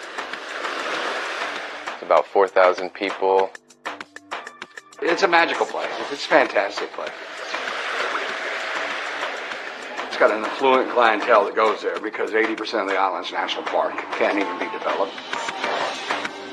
Yeah, there is no airport. The only way to this island is by boat. You're going to take your flight to St. Thomas, and you're going to have to take a passenger ferry. St. John's attracts musicians from all over. Kenny Chesney owns a home here, and a local island hangout helped inspire his song, When I See This Bar. Yeah, that's what I see when I see this bar.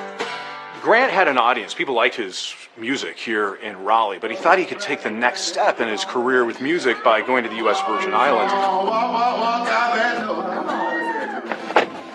Jose, who asked us only to use his first name, booked musicians into the bars and nightclubs on the island. My phone rang, and it was Grant. He explained that he was looking to make sure that he could get enough gigs to support his basic costs of living. I promised him that I could get him 5 shows a week. So he packed up and went down there. He did speak of his son and Laura, and that she was going to eventually come down here once he got settled. The Caribbean can be very seductive with the night air, the breezes, the music, the sand. When the sun goes down is when it really comes alive. He knew how to work his crowd and play the right music for the people in the audience. And I was listening to him play, and I really liked his sound. You know the artist Sade? He was like a male version of her. It just kind of a groovy, smooth vibe. Show me one man, I'll show you a man. He definitely had some similarities to someone like Darius Rucker.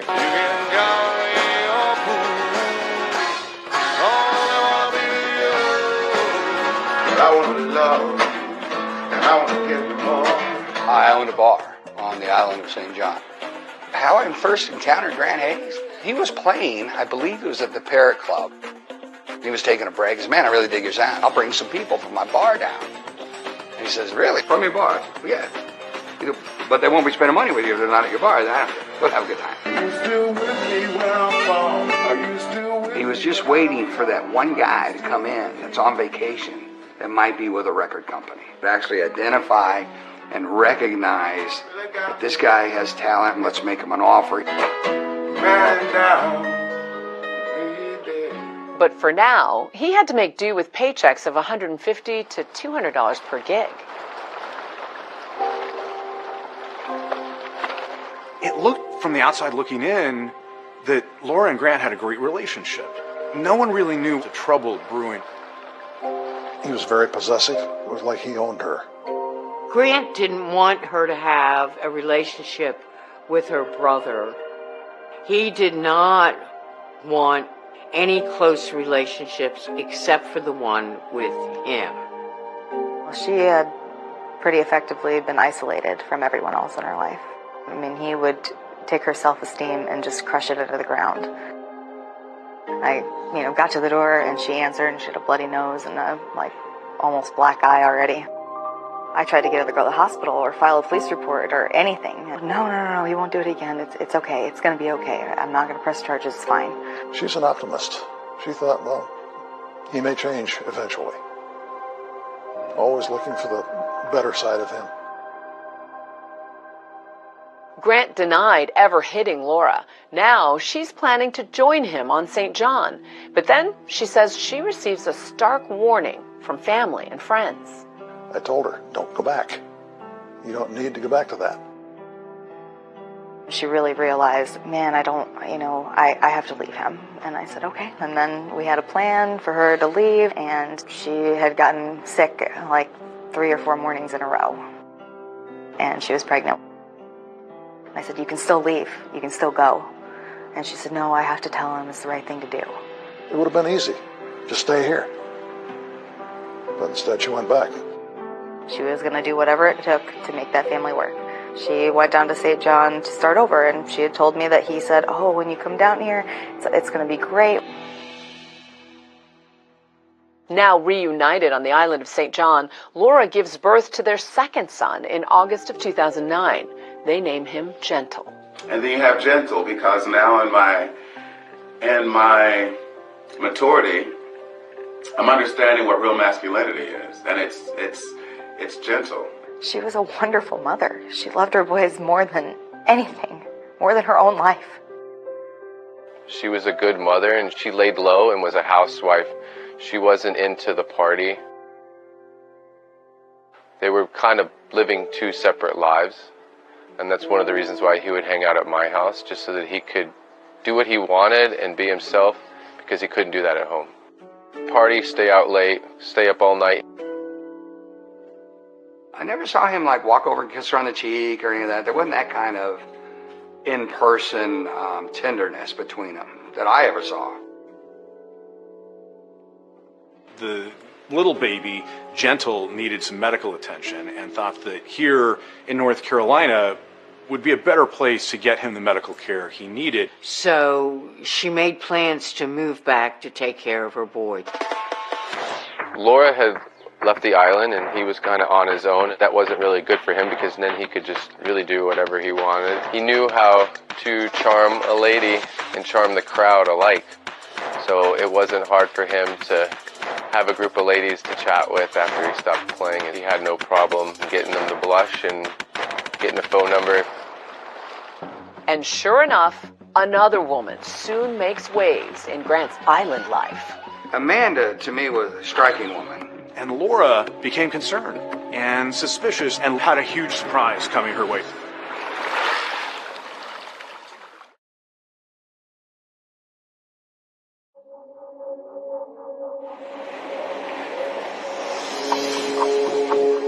It appeared that things were going well in St. John. Grant was trying to get his music career going there. Good night, dream.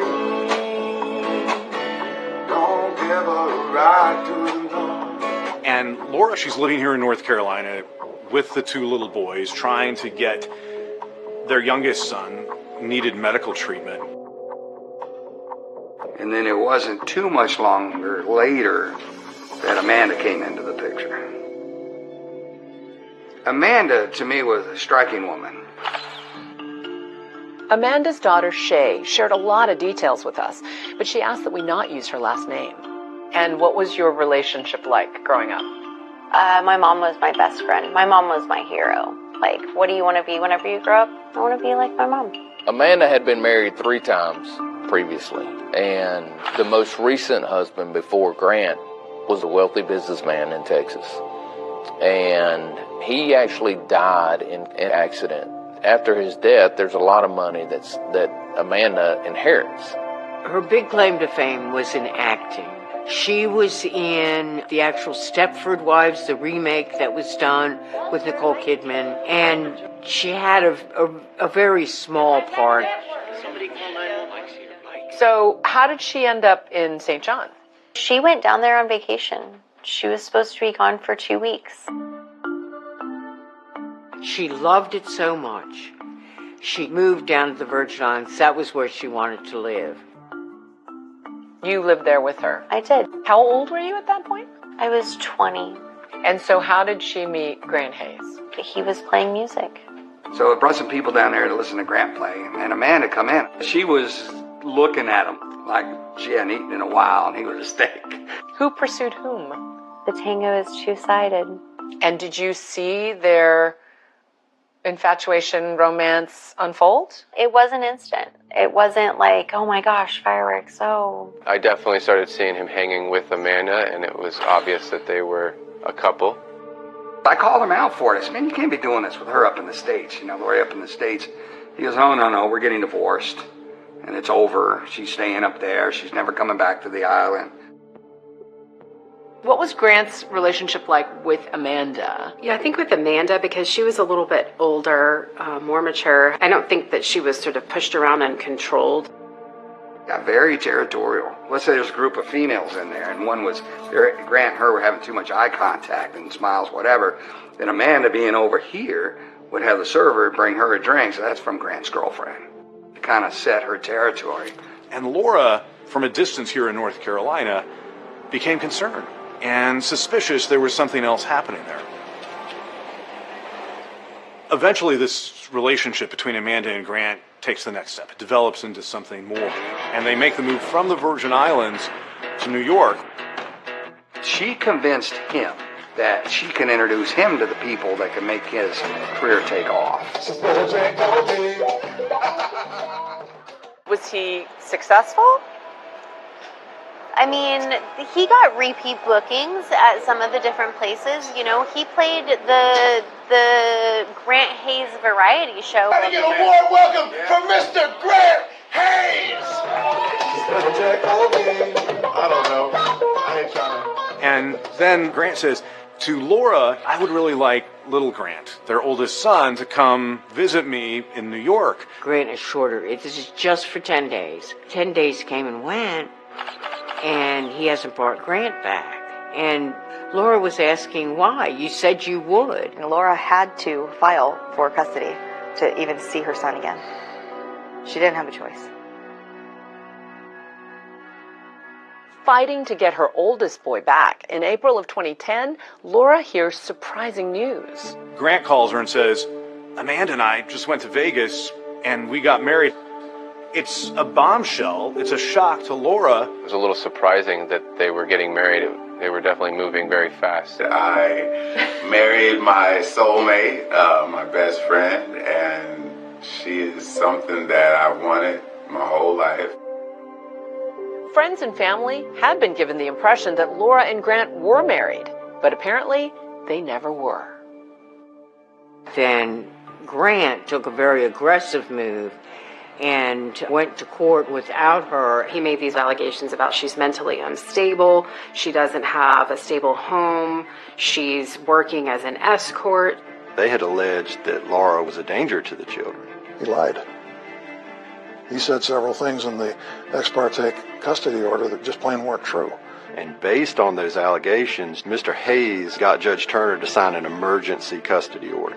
He granted a temporary custody to Grant, not just little Grant, but also Gentle. And little Gentle was carted off from there and given over to his father.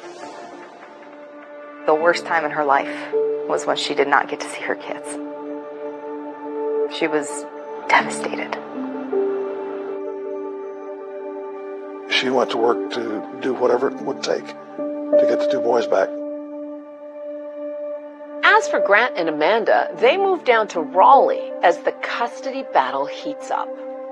We had the court appoint Dr. Ginger Calloway. Where do you practice? In Raleigh.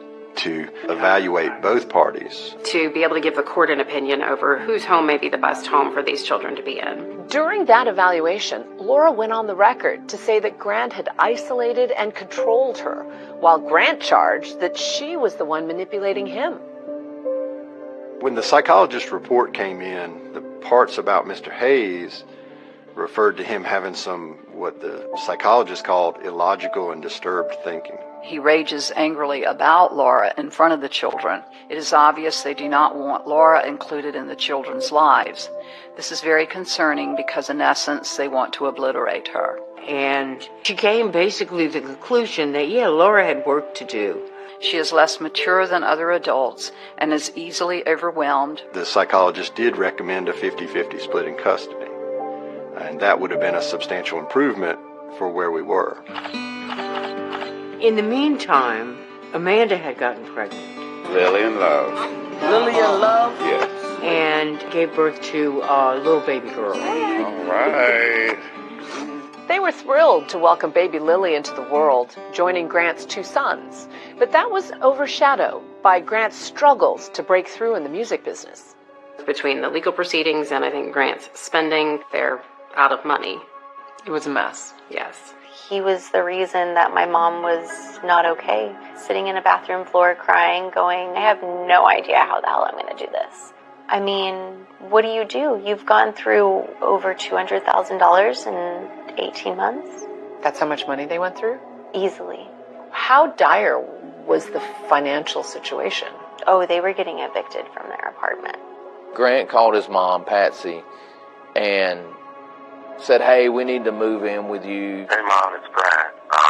Me and Amanda and Lily are going to move in with you guys. I don't have the money for a storage building right now. If you could fund that to me, okay? All right, bye-bye. It's now July of 2011, and while Grant and Amanda sink, Laura's fortunes were finally rising. Her main priority in life was to get her kids back. She went back to school. She, got her own place, got her own job, got her own car. She was very enthusiastic about the career and getting her boys back. Laura even started a new company with her friend Siobhan, selling ad space on restaurant menus. She successfully pitched local restaurant owners and socialized with new friends. I am to Raleigh. I don't know if I'll be able to see it before 7, but I want to find out if they're going to be available after that at any point. Laura sounds upbeat, but she has no idea that she's now driving straight into terrible danger.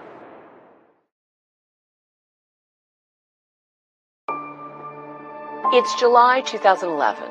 Laura Ackerson hasn't been heard from in days, and her friends are worried about the 27-year-old mother of two. They report her missing. ABC 11 Eyewitness News at 5:30 starts right now. So far, there's been no other signs of the missing woman. I'm not the only person that's worried about her. She's been missing for quite a while, but, there's still hope. Ackerson apparently came to Raleigh last week on business. We got a description of Laura's vehicle, and we put a bolo out, be on the lookout for patrol officers just to see if they are able to locate the vehicle. That night, by 11 o'clock that night, our patrol guys had found the car. So where was it? Right over here, if you see this black color SUV, it's right there in that same parking space is where it was. Was there anything suspicious in the car? Nothing really of evidentiary value. I mean, we saw in the back seat there were car seats, for the two boys. There was an idea that maybe she decided, hey, I'm going to go to the airport, I'm going to take a trip somewhere. If she had disappeared with her boys, that would not have been an overwhelming surprise. But to disappear without them, that was impossible. That was not Laura. So we definitely explored that possibility. We checked Laura's financials, we checked her cell phone records, all that. All her activity ended on July 13th. She's not buying gas, she's not buying food, she's doing nothing. She just completely goes silent. Something that we would normally do in a missing person case is we want to go to their apartment or their house. Maybe they left a note. The police go into Laura's apartment and thoroughly search it, looking for anything that could point to a problem or that any violence occurred. It was very well kept. It was clean. She had several plants that were inside the apartment. None of them had been watered for numerous days. That was a good indication that she had not returned or that nobody was coming in and out of the apartment to take care of things. From looking at the apartment, you could tell she's definitely a dedicated mother. That's what stood out, number one. Almost half the apartment was dedicated to space for the kids, and that kind of reflected her life, that, so much of her life was focused on her children. They pulled the video from the public spaces of Laura's apartment building. The video captured the hallway outside of her door on the morning of the 13th. Just a lady that was on her way to work in the morning by herself. Completely normal morning. She was not under duress, did not seem to be in a hurry, did not have suitcases that she's dragging behind her. We learned that Gentle had a birthday party the following weekend that was scheduled, and that Laura had no-showed on it.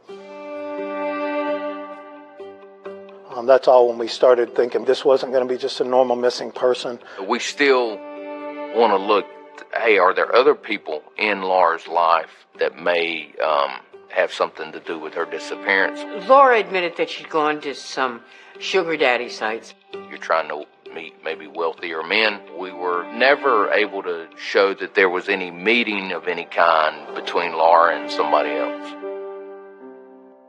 One detective reaches out to Laura's ex, Grant Hayes, who says that Laura had visited him on the night of Wednesday, July 13th. He gives timeline of when she was there at the apartment.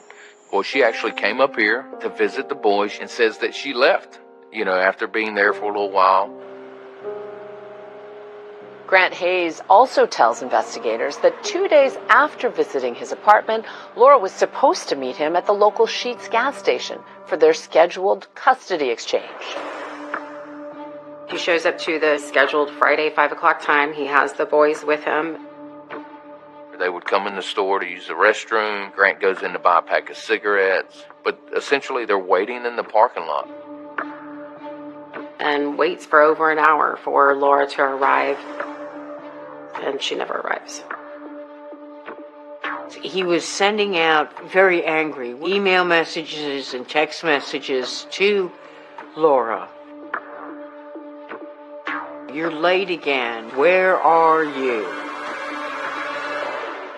And first at 5:30 tonight, we have new details and new updates on the big stories happening now. I'm Steve Daniels. I anchor the evening news covering Raleigh. This was a really compelling case. Our viewers were watching this every step of the way. She was to meet them and their father in Wilson that afternoon, according to the children's grandmother. She didn't show up at 5, and so he was there until 5, and he called me at 6:30 and said she had not shown up yet. It's distressing, and I just hope it all comes to an end quickly and that she's all right. It's not like her to do something like this, especially to not pick up her kids. Detectives realize that no one has heard from Laura since that voicemail she left on July 13th for her friend, Oksana Smarsky. I was in a study group and I saw my phone ring and I wish I would pick it up. And if I knew what would happen, I would not let it ring. I'll give you a call when I'm done, and I just wanted to let you know, too, I don't know if I'll be able to see you before 7, but that's there. Laura's destination that night had been Grant and Amanda's apartment. Tell me, where is the apartment? And so their apartment is right on the other side of this small building here. So how did you get a search warrant to go in? So we had developed enough information, I just think, to get that search warrant initially. We were really trying to develop a timeline for Laura. Any evidence that maybe Laura had been there. So one of the things that we did find in the apartment was a note. It appeared to be handwritten. Up on the counter in the kitchen area, just kind of laying there very conspicuously, which was weird. And what that note said was that Laura Ackerson, in exchange for receiving $25,000, would give up custody of her children. It was signed Laura Ackerson.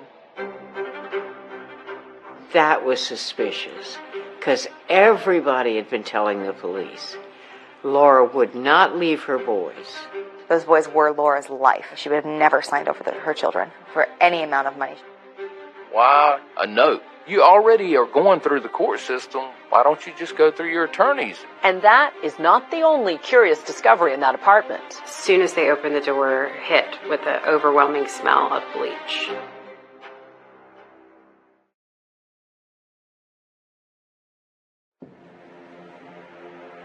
It's been a week since Laura Ackerson's disappearance, and investigators are now searching the apartment of her ex, Grant Hayes. Police were here yesterday asking a lot of questions. It's a 3-bedroom apartment. There's a small kitchen area. I remember there being a couch, maybe a table, but there's not a lot of furniture. Was there anything unusual about that moment when you walked in the door? It smelled like bleach. It's just that strong odor of bleach that hits you. And so, what did that tell you? At least that someone had been cleaning is what it appeared. But then we see this large, bleach stain. At that point, alarm bells are going off. Right. And that's not like a little old stain. No, a significant bleach stain right at the entryway in the apartment. It was clear something happened right here at this door that required them to bleach this carpet. And then there were a couple other things that we find that kind of throw up red flags as well. the bathroom, which before July 13th had been the place where the little boys went to brush their teeth, take their baths, play in the bathtub. Suddenly, there was nothing in that room. It's the cleanest bathroom I've ever been in. There's no floor mats, there's no shower curtain. And like shiny clean on every possible surface. And what does that point to? That something has taken place inside this bathroom that required cleaning. And I think it really stuck out too because the rest of the home, it wasn't super dirty, but it was not clean to the level that that bathroom was clean. Clearly, something happened in that bathroom. We did everything that you could do to a bathroom. We tore it apart.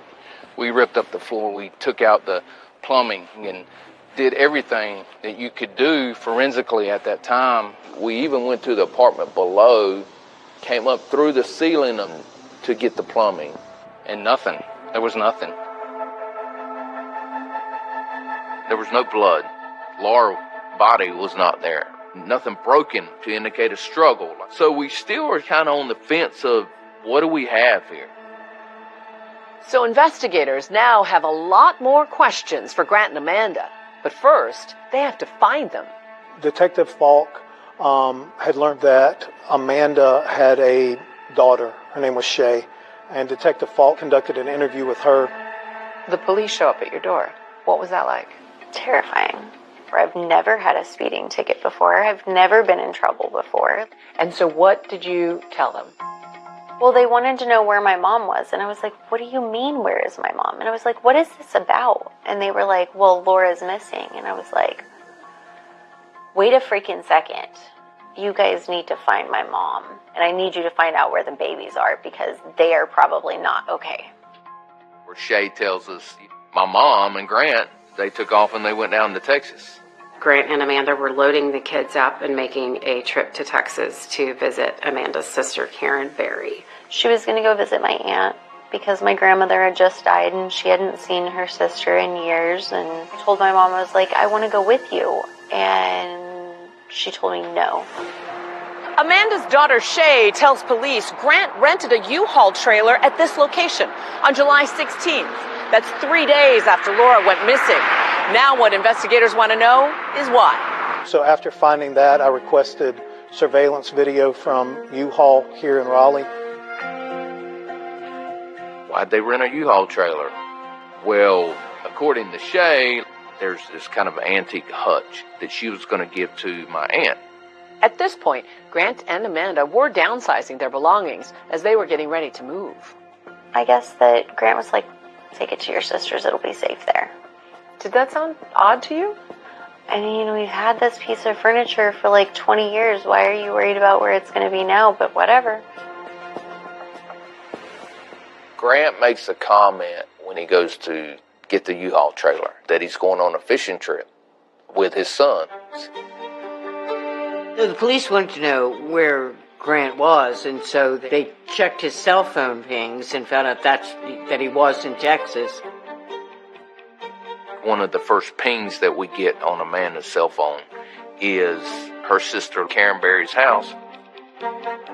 The court ordered that they were not allowed to take Grant and Gentle out of the state of North Carolina until the whole custody situation is resolved. It was definitely significant to us that he was willing to take the risk and go to Texas with these boys, knowing that if that was found out, that would be a problem for him. Pretty immediately, we make a decision, hey, we've got to go to Texas.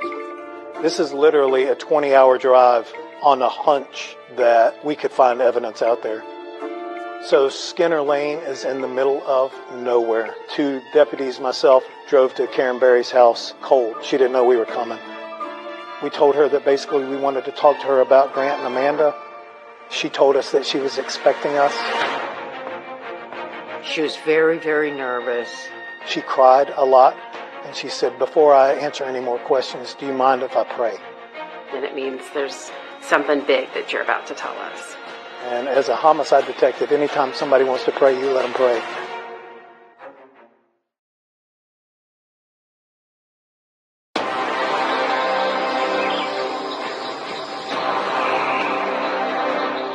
My first reaction was, whew, this just got real.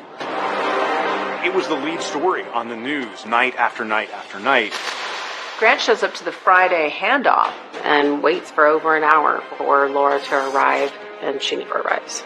I can't imagine being under that Texas sun trying to find the woman's body.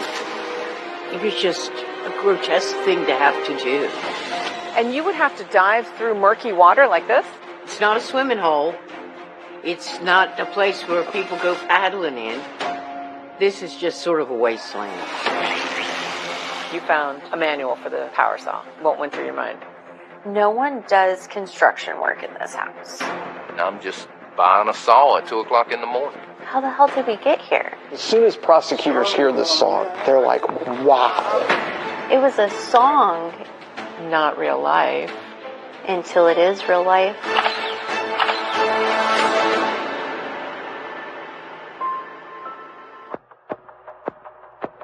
When Laura first went missing, this case sort of blew up. A young woman who's a parent who suddenly had disappeared, and she really disappeared off the face of the earth. At this point in the investigation, we really don't know what exactly has happened to Laura. Grant and Amanda had gone down to Texas to visit Amanda's sister. They rented a U-Haul trailer. We knew that Grant and Amanda had come back to Raleigh. Where is Laura Ackerson? That's what everyone's been wondering since she went missing days ago. Raleigh police finally have what could be a breakthrough lead, so they drive 1,200 miles to pay an unexpected visit to Amanda's sister, here in Richmond, Texas. Karen Berry was Amanda's sister, but in a lot of ways she was more of a mother figure. She was who Amanda always turned to when she had any problems. Well, it was a Sunday afternoon, and I received a call out advising that the Raleigh Police Department had traveled from North Carolina, and they were requesting some investigative assistance from the sheriff's office. When they knock on the door of Karen Berry and she answers, it's almost like she was counting the minutes for them to get there. And her first reaction to them is, you can come in and I'll talk to you, but can I just have a moment to pray first? There's some soul searching going on. Yes. And do you remember the words that she prayed? Basically just a prayer of, give me the strength to do the right thing, to help me do what I need to do. After she finished praying, she tells us that Grant and Amanda had shown up on Monday the 18th. She's excited to see her sister. Lily had just been born, and Karen had never seen her. She had never met Grant.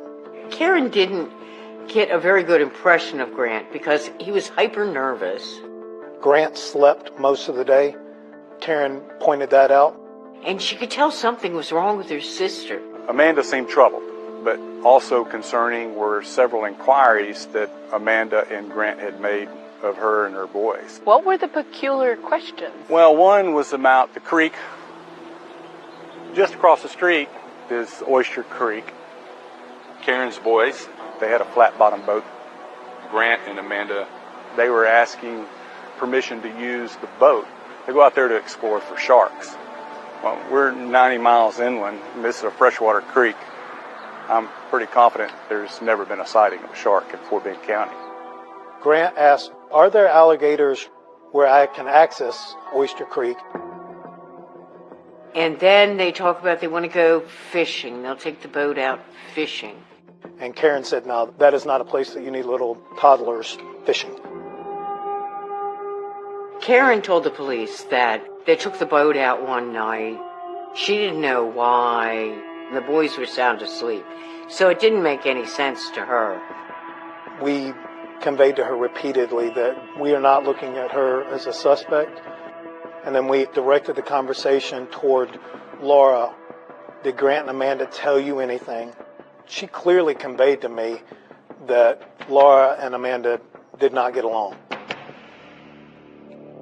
And then she told us Amanda had come into the kitchen and said, I need to talk with you outside. It's important. Amanda said Laura's not a good person. Amanda then tells Karen, I hurt her. I hurt Laura. I pushed her, and it's bad. We asked her, do you think that Laura's dead?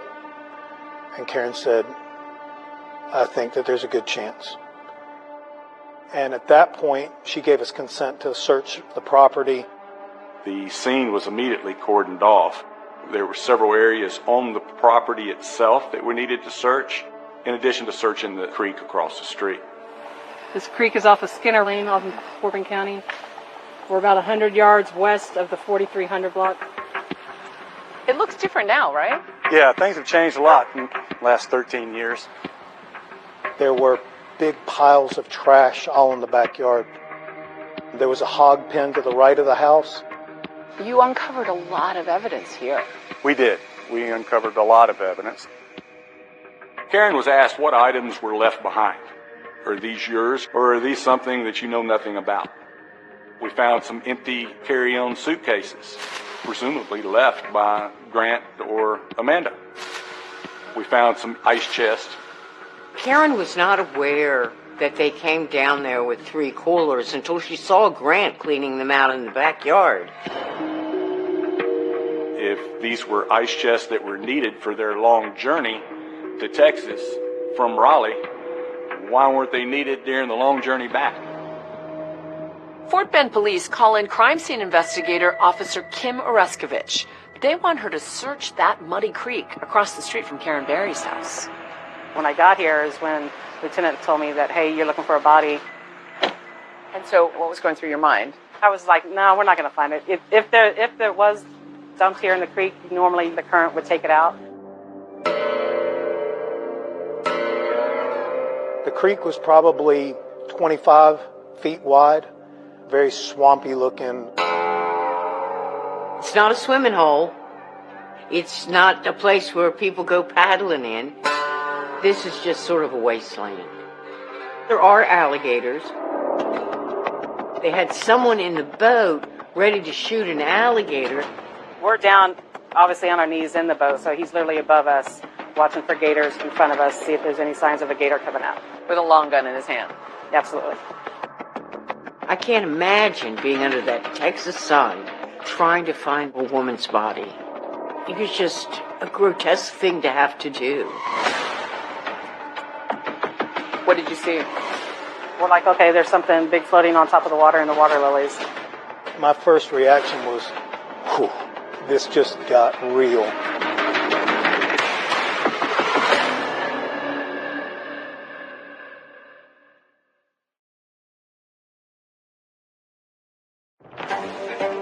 From the water to the riverbed, the search for Laura Ackerson continues. Laura's body believed to be dumped here in Texas. It was a hot July day when you went out on the boat. Yes. What did you see? We found something big floating on top of the water in the water lilies. And it was just white and pinkish. When we got up close to it, you could see that it's one half of a torso. When they said, oh, you're looking for a body, I wasn't expecting dismembered body, so that was a shock to your system. Kim pretty quickly locates what ultimately was determined to be 2 portions of a torso kind of tangled up in the vegetation of the creek. And that kind of confirmed to everybody here, now this is a homicide. Once those dismembered body parts were found floating near the surface of Oyster Creek, Houston dive teams were called in. They had to search now beneath the surface of these murky, alligator-filled waters, looking for more remains. They need to know, is it really Laura? It's becoming important to find things like the hands or the feet or the head that can help with identifying the body. Mark Thorson and Brian Davis of the Houston Police Dive Team still remember being on scene that awful day. What kind of dives did you normally do on this unit? And we pretty much go get anything out of the water. Vehicles, guns, bodies. And what's visibility like underwater? Most of our dives on the dive team, we do not have visibility. You're basically just fanning your hand out or your arm out in front of you. You want to feel it before you run over it. The first 2 hours, we searched underwater. We didn't come up with anything, so we had to change our tactic, and that's when we decided to go on our tiptoes and go through the lily pads. And you would have to dive through murky water like this? Yes. This is what we were facing. When you're in the middle of it, it just closes in on you. And it's difficult searching, or it's hard searching for what we're looking for. We started seeing sheen and smelling. If you've ever smelled a decomposing body, you know that odor, and you're not going to forget it. We're moving the lilies, and the scent would get stronger, or it would get weaker. As we're moving the lilies, you can see a white, grayish object in the water, and immediately knew that I had a body part. All I saw was what looked like skin, and I could see a bone. I called out to Mark. Mark swam over, and he placed his hands on top of mine and rolled it, and that was when we learned that we had the head. We recovered virtually all of her body, but the most important piece was being able to recover her head, because we were able to do dental record comparisons where that's as good as a fingerprint.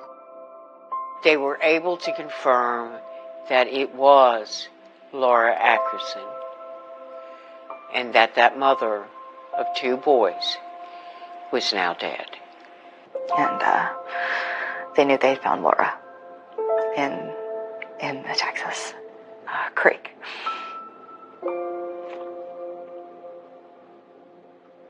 Sorry. What was your reaction when you heard about body parts being found in a creek near your aunt's house, and somehow your mom's mixed up in it?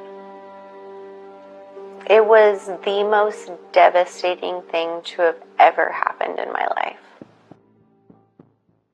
In my interviews with Karen, I was aware that Grant and Amanda were inquiring about where a Home Depot was at.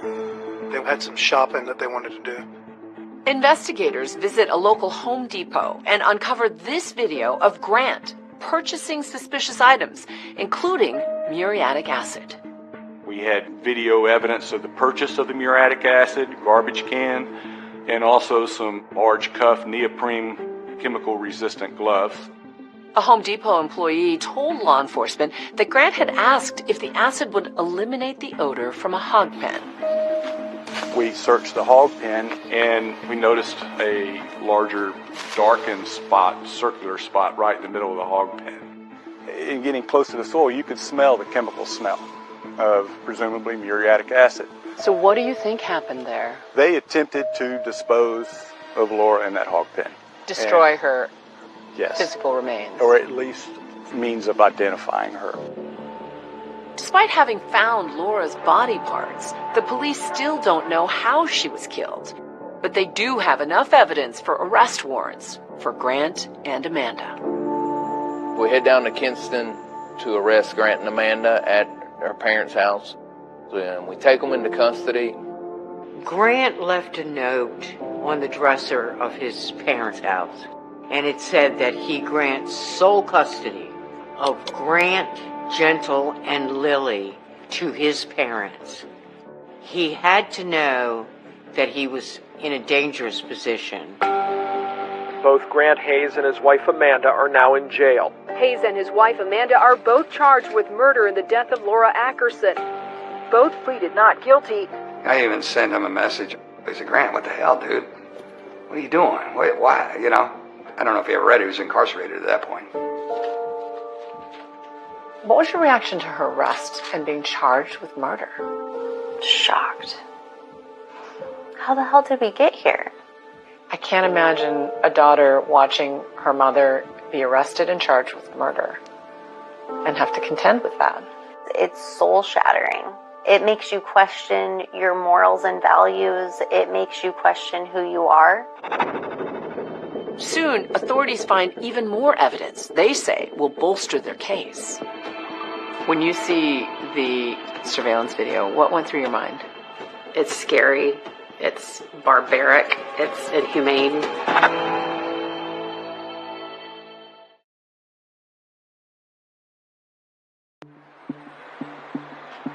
Soon after their arrest, Grant and Amanda are led into the courtroom. Are you Grant Ruffin Hayes? Yes. Jason Ackerson watched from the front row as the father of his sister's children faced a judge. Grant Hayes III is now charged with killing his children's mother. They have also charged his wife, Amanda Hayes, with murder. Today, both Hayes and his wife went back to jail with no bond. These guys are monsters. My mom's not a monster. She got pulled into a bad situation. That woman in that picture is not the mama that I grew up with. Shay, she didn't think her mother could be responsible for anything violent. At some point, she had found this owner's manual for a skill saw. You found a manual for the power saw. For some type of power saw. What went through your mind?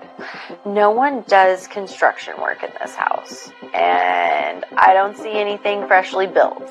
She made a decision to kind of help us. I figured if they had the manual, they could figure out where he bought it. And they did. It was Walmart that tells us, yeah, we actually sold one on the early morning hours of July 14th. They found Grant Hayes at 2:30 in the morning after Laura Ackerson was last seen on the 13th at Walmart buying supplies, plastic, gloves, PPE, plus a reciprocating saw. A reciprocating saw, depending on the blade you use, can rip through almost anything. The video shows him kind of pacing back and forth and looking at the different saws. You know, you wonder, like, what's going through his mind as he's doing this. He went in, he didn't disguise himself. He didn't try to cover up his looks, didn't try to dodge cameras. He's very cool and calm and collected, knowing that he's got a dead body at home. I'm just buying a saw at 2 o'clock in the morning. I am a retired reporter with the ABC station in Raleigh, Durham, North Carolina. I'm Ed Crump right now in Raleigh. I was the crime reporter. Early in pretrial motions, we started learning that the defense strategy for Amanda appeared to be to blame Grant. And for Grant, it appeared to be to blame Amanda. They both throw each other under the bus. They absolutely do. They both blame each other. It's like a murderous he said, she said, for sure. And it makes sense, right? If you're looking at it from a defense standpoint, for either one of them, you need to blame it on somebody else. Once it became clear from defense motions that one defendant was going to blame the other, the judge said if we do them separately, they both get a fair trial. Finally, 2 years after the murder of Laura Ackerson, Grant's trial begins. I was an assistant district attorney. I prosecuted Grant and Amanda Hayes. On July 13th of 2011, Laura Ackerson woke up excited. Little did she know that within 24 hours, that man, the father of her children, would be the one responsible for her murder and disappearance. I represented Grant Hayes. Another attorney, Will Durham, joined me. Our defense was, Grant didn't do this, there's no evidence he did this, and all the evidence suggests that Amanda is the perpetrator of the homicide. His attorneys made this point, and they were right. Just because Grant did a gruesome deed by disposing of a body and dismembering it doesn't mean he's a murderer. His mindset was very much, he didn't do this, they couldn't prove it, and he would be fine. In the 2 years since the murder, Grant Hayes has appeared in court several times. Some court observers say he often looks smug. Maybe that's because he thinks he can pin the murder of Laura Ackerson on his wife. What was Grant's demeanor like during the trial? Disgusting. He was so nonchalant. He had no problem. He was going to beat this. District Attorney may call your witness. The way the prosecution decides to begin their case is to paint a portrait of Laura Ackerson. To do that, they bring in the people who know her best. Laura loved her children more than anything, and it showed in every action that she took. I told Laura that if she wanted to fight for her kids, I would be there to support her, and she said, I'm going to fight every step of the way. Would you state your name, please? Siobhan Nicole Mathis. Her main priority was to get her children back before anything else. Even when she was working, she would drop whatever she had to do for her kids. As we watched this case unfold, it was so striking to see the extraordinary lengths Grant and Amanda went to try to cover up their crime. but they left a very clear trail behind them. Describe the range of evidence you had to deal with. The defendant went out and tried to find the best saw blade and the best plastic sheeting and acid. We were able to use these saw blades and had a scientist from NC State compare the saw marks in Laura's body. You can see how the blades actually match up. These coolers really were evidence of the deliberation and thoughtfulness that the defendant had after the murder. Could you unfold that and display that for the jury? Has some sort of bleached discoloration. Electrical tape that was purchased. Despite this mound of evidence, we don't actually know how she was murdered. Sure. There's 3 adults in the apartment when this happened, and 2 of them are charged with first-degree murder, and, 1 person's dead. It was kind of hard to prove exactly what had transpired. I didn't have enough information with the parts that we received to determine the exact cause of death. What was your opinion as to the cause of death? I called it undetermined homicidal violence. The defense lawyers are telling that jury, look, there's no murder weapon. There's no exact cause of death. You can't find this guy guilty. The issue is who killed Laura and what happened and why. And the state really didn't have any direct evidence. This made the defense feel like there was a chink in the armor and that they had a way to get in.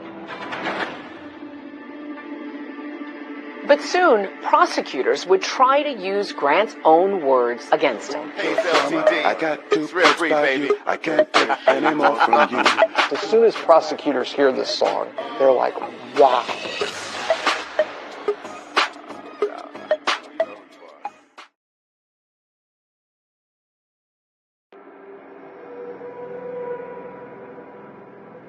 Despite the mountain of evidence in this case, it's still unclear who killed Laura and how.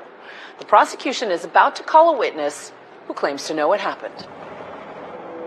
Here is jailhouse informant Pablo Trinidad, who can tell us what Grant said happened inside that apartment.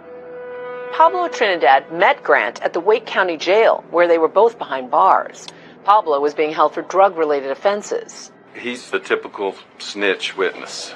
He was doing maybe 25 years. He was looking away to try to get a sentence reduction. Were y'all housed in the same area of the jail? Yes, ma'am. We had several conversations throughout the period that we was housed together. Pablo Trinidad got in front of that courtroom on the witness stand, and he said, Grant told me in our jail cell he and Amanda strangled Laura. He said he placed a call to her and lured her to his apartment. And that's when him and his wife subdued her and strangled her. With the corroborating evidence, there was this glimmer of truth in there. Whether you want to believe what he's saying, you got to take it with a grain of salt. You can't prove it other than this is just my word. Your testimony is that during that 5 days, y'all developed such a special bond that he told you all his deepest, dark secrets. That's correct. Defense lawyers chipped away at Pablo. They knew that Pablo had snitched on other cellmates before. And so you started thinking back, what are all the names I can give these people, didn't you? Yes. And you remembered Grant Hayes. He was your meal ticket, wasn't he? One of them, at least. If you want to put in those words, that's your words, not mine. Thank you, sir. You missed on that. I hate to say that a jailhouse snitch was a pivotal witness in this case, but he was. The prosecution has one last piece of evidence, and fitting for Grant, it starts with a beat.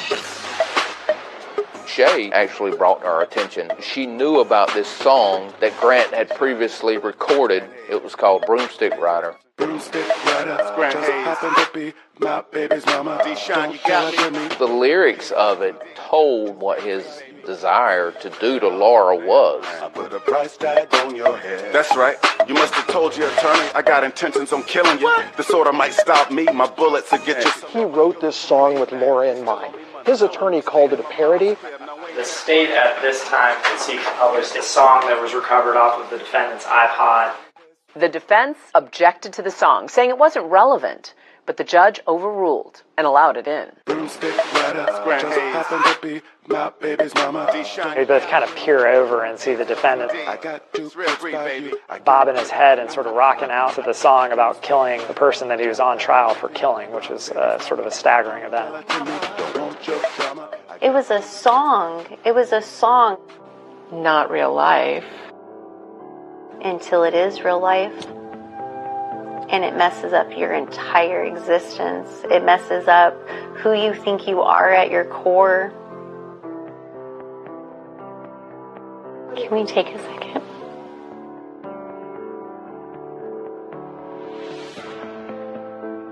The defense calls a witness with crucial first-hand testimony that seems to support Grant's version of the story.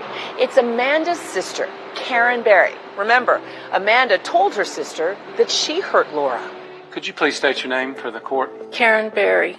Could you tell me how you know Amanda Hayes? She's my sister. The defense is trying to prove Grant didn't commit this crime, that it was Amanda who committed this crime.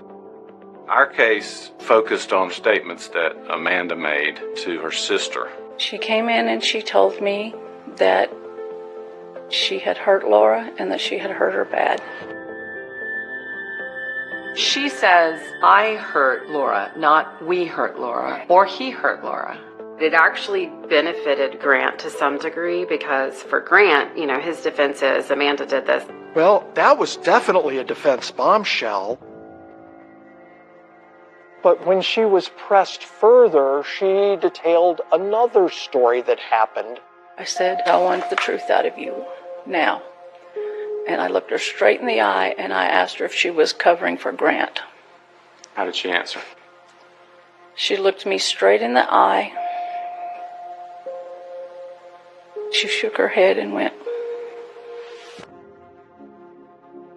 Well, that kind of undid everything else. The defendant's whole case sort of backfired on them. I mean, Karen's testimony did not come out like they wanted it to come out. In their closing arguments, each side has one last chance to convince the jury. They're trying to give you some reason to convict him without giving you the evidence. You will not let emotion decide this case. You will not let your disgust for the things that happened in this case lead you to a verdict. Ladies and gentlemen of the jury, I really wanted to communicate to the jury that the way that this murder happened was different. It was more personal. here's the saw. And so that's why I pulled out that saw. This saw cut someone in half. These are the lengths that the defendant went to try to not just get away with this murder, but also erase Laura from the world. He is guilty beyond a reasonable doubt, and you should find him so. Thank you. After 3 weeks of graphic testimony with 50 witnesses and 500 pieces of evidence, the jury goes out to deliberate. Within 2 hours, they're back with a verdict. We, the jury, by unanimous verdict, find the defendant, Grant Ruffin Hayes III, to be guilty of murder in the first degree. Grant Hayes was sentenced to life in prison without chance of parole. I was happy to see that he got that, and I was happy to see that the jury felt the same way. Glad he's not going to be part of society. It is consolation for that factor, but still doesn't bring her back. Only a couple of months later, it's time for Amanda to face justice. Amanda took the witness stand in her own defense. I was just doing whatever he told me to do. Grant did not testify, but now he's talking to me. This is a Global Telling prepaid call from Grant Hayes. Hello? Hey, Grant? Yes. It's Juju Chang at ABC News.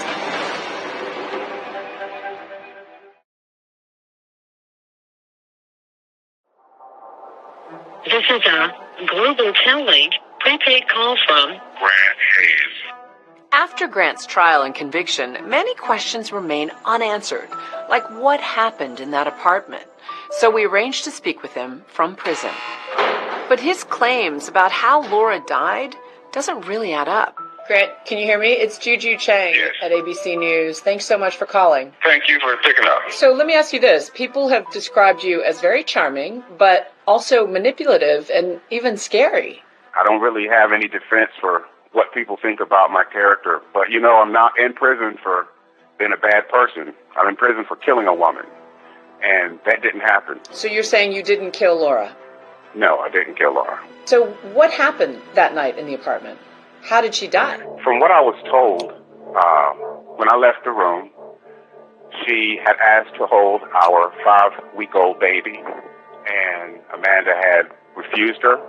And Amanda told me that Laura had actually grabbed her by the hair and pulled her back, and that she had swung back with her elbow, hit her, dislodged herself from her, and ran into my recording studio.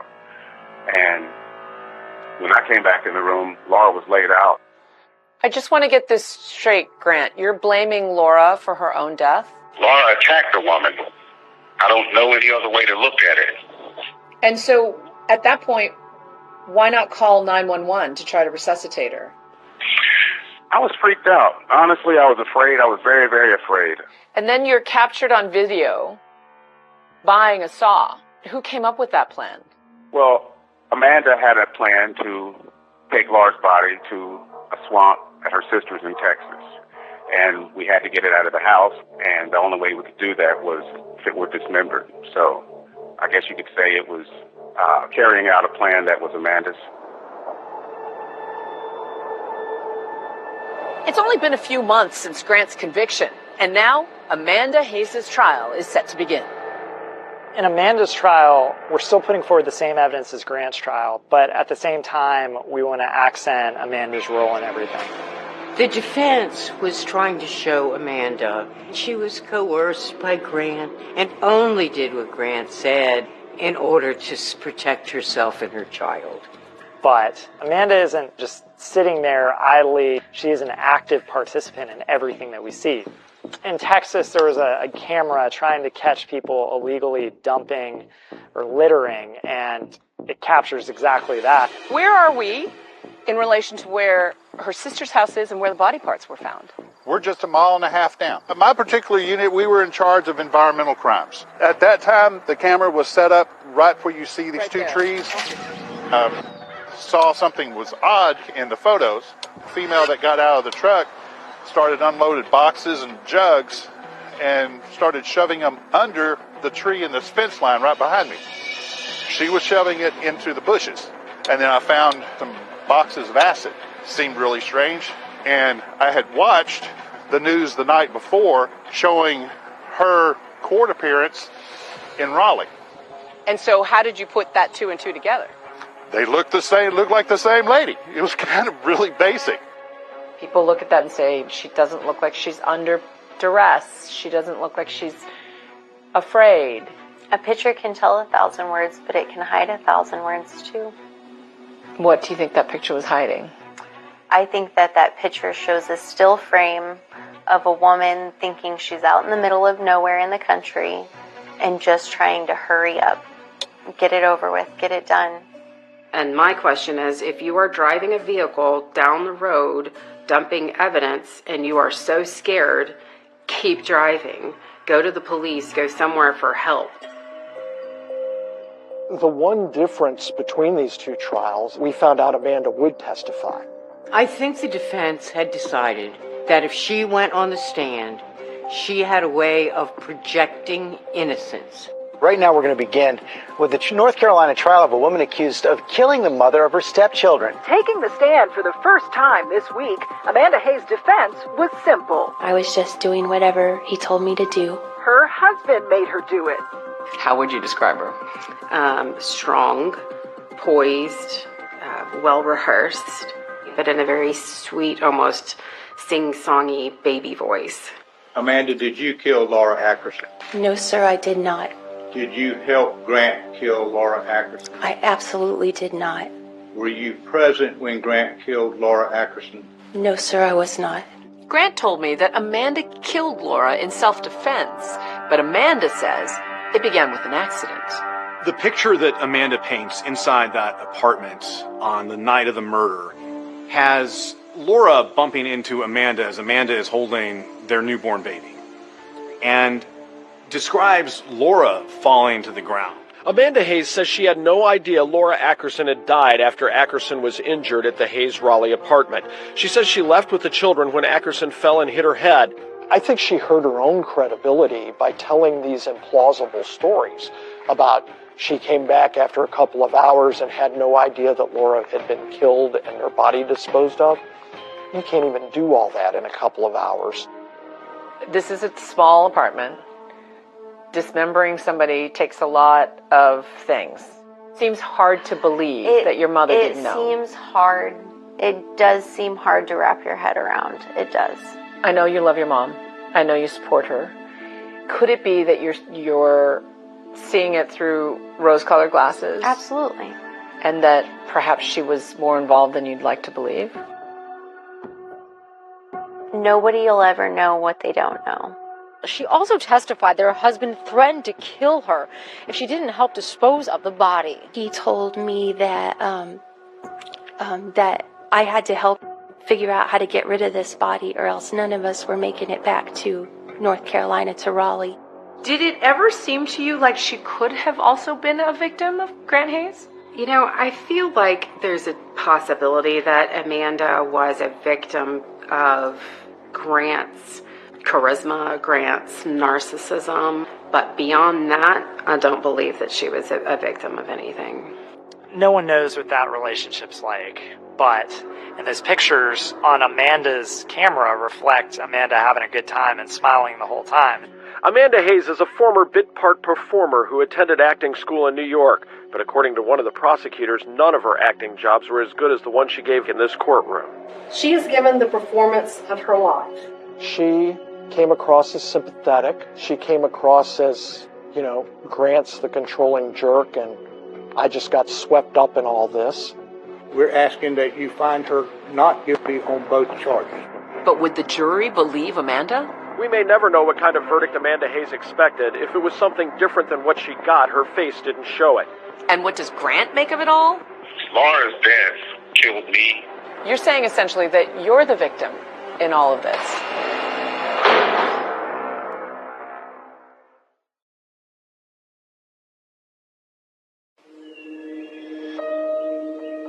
The last night that I was with Grant, he handed me a notepad with these pages on it. Told me that it was important lyrics and that it was going to be worth money one day. But this was probably the most unsettling of the poetry that I found. I guess it's one sentence with the word murder in it 6 times. It's murder, murder, murder, murder in my veins, murder in my soul, desertless in my heart, but to let this all go. And I think that's what just really upset me a little bit and had goosebumps when I read that for the first time after finding out about Laura. Dramatic testimony in a first-degree murder case. Did her husband force her to cover up his crime? It will be up to the jury to decide if Amanda Hayes was his accomplice or another victim. It's time for Amanda to face justice. They wanted Amanda found responsible for her role in the death of Laura to the tune of first-degree murder.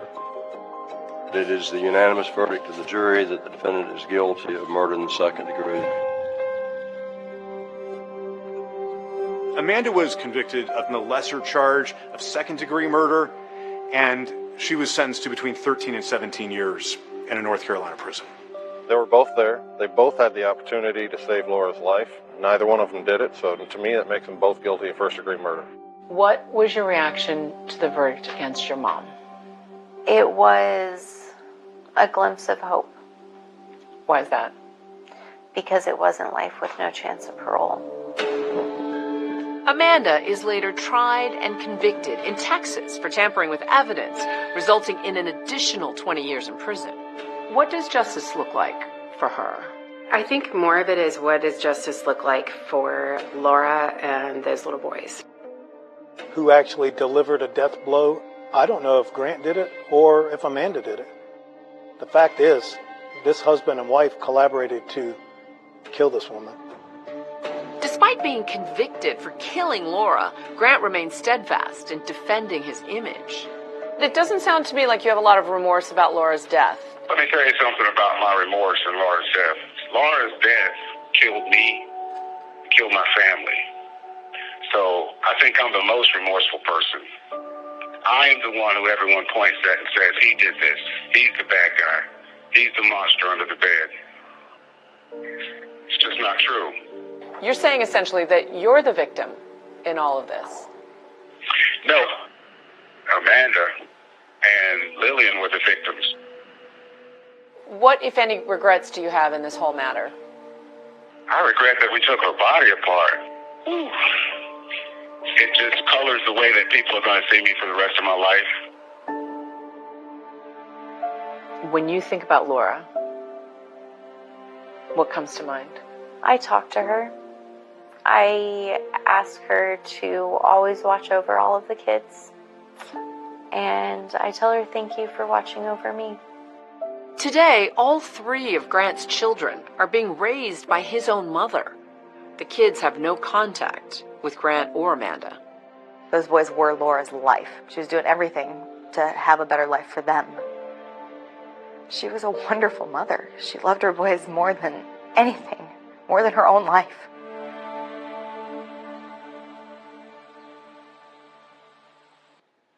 We should point out tonight that Grant Hayes has filed several appeals. All have been denied. He tells 2020 he's continuing to fight for freedom. Meanwhile, his ex-wife, David, Amanda, is in a Texas prison serving out her conviction.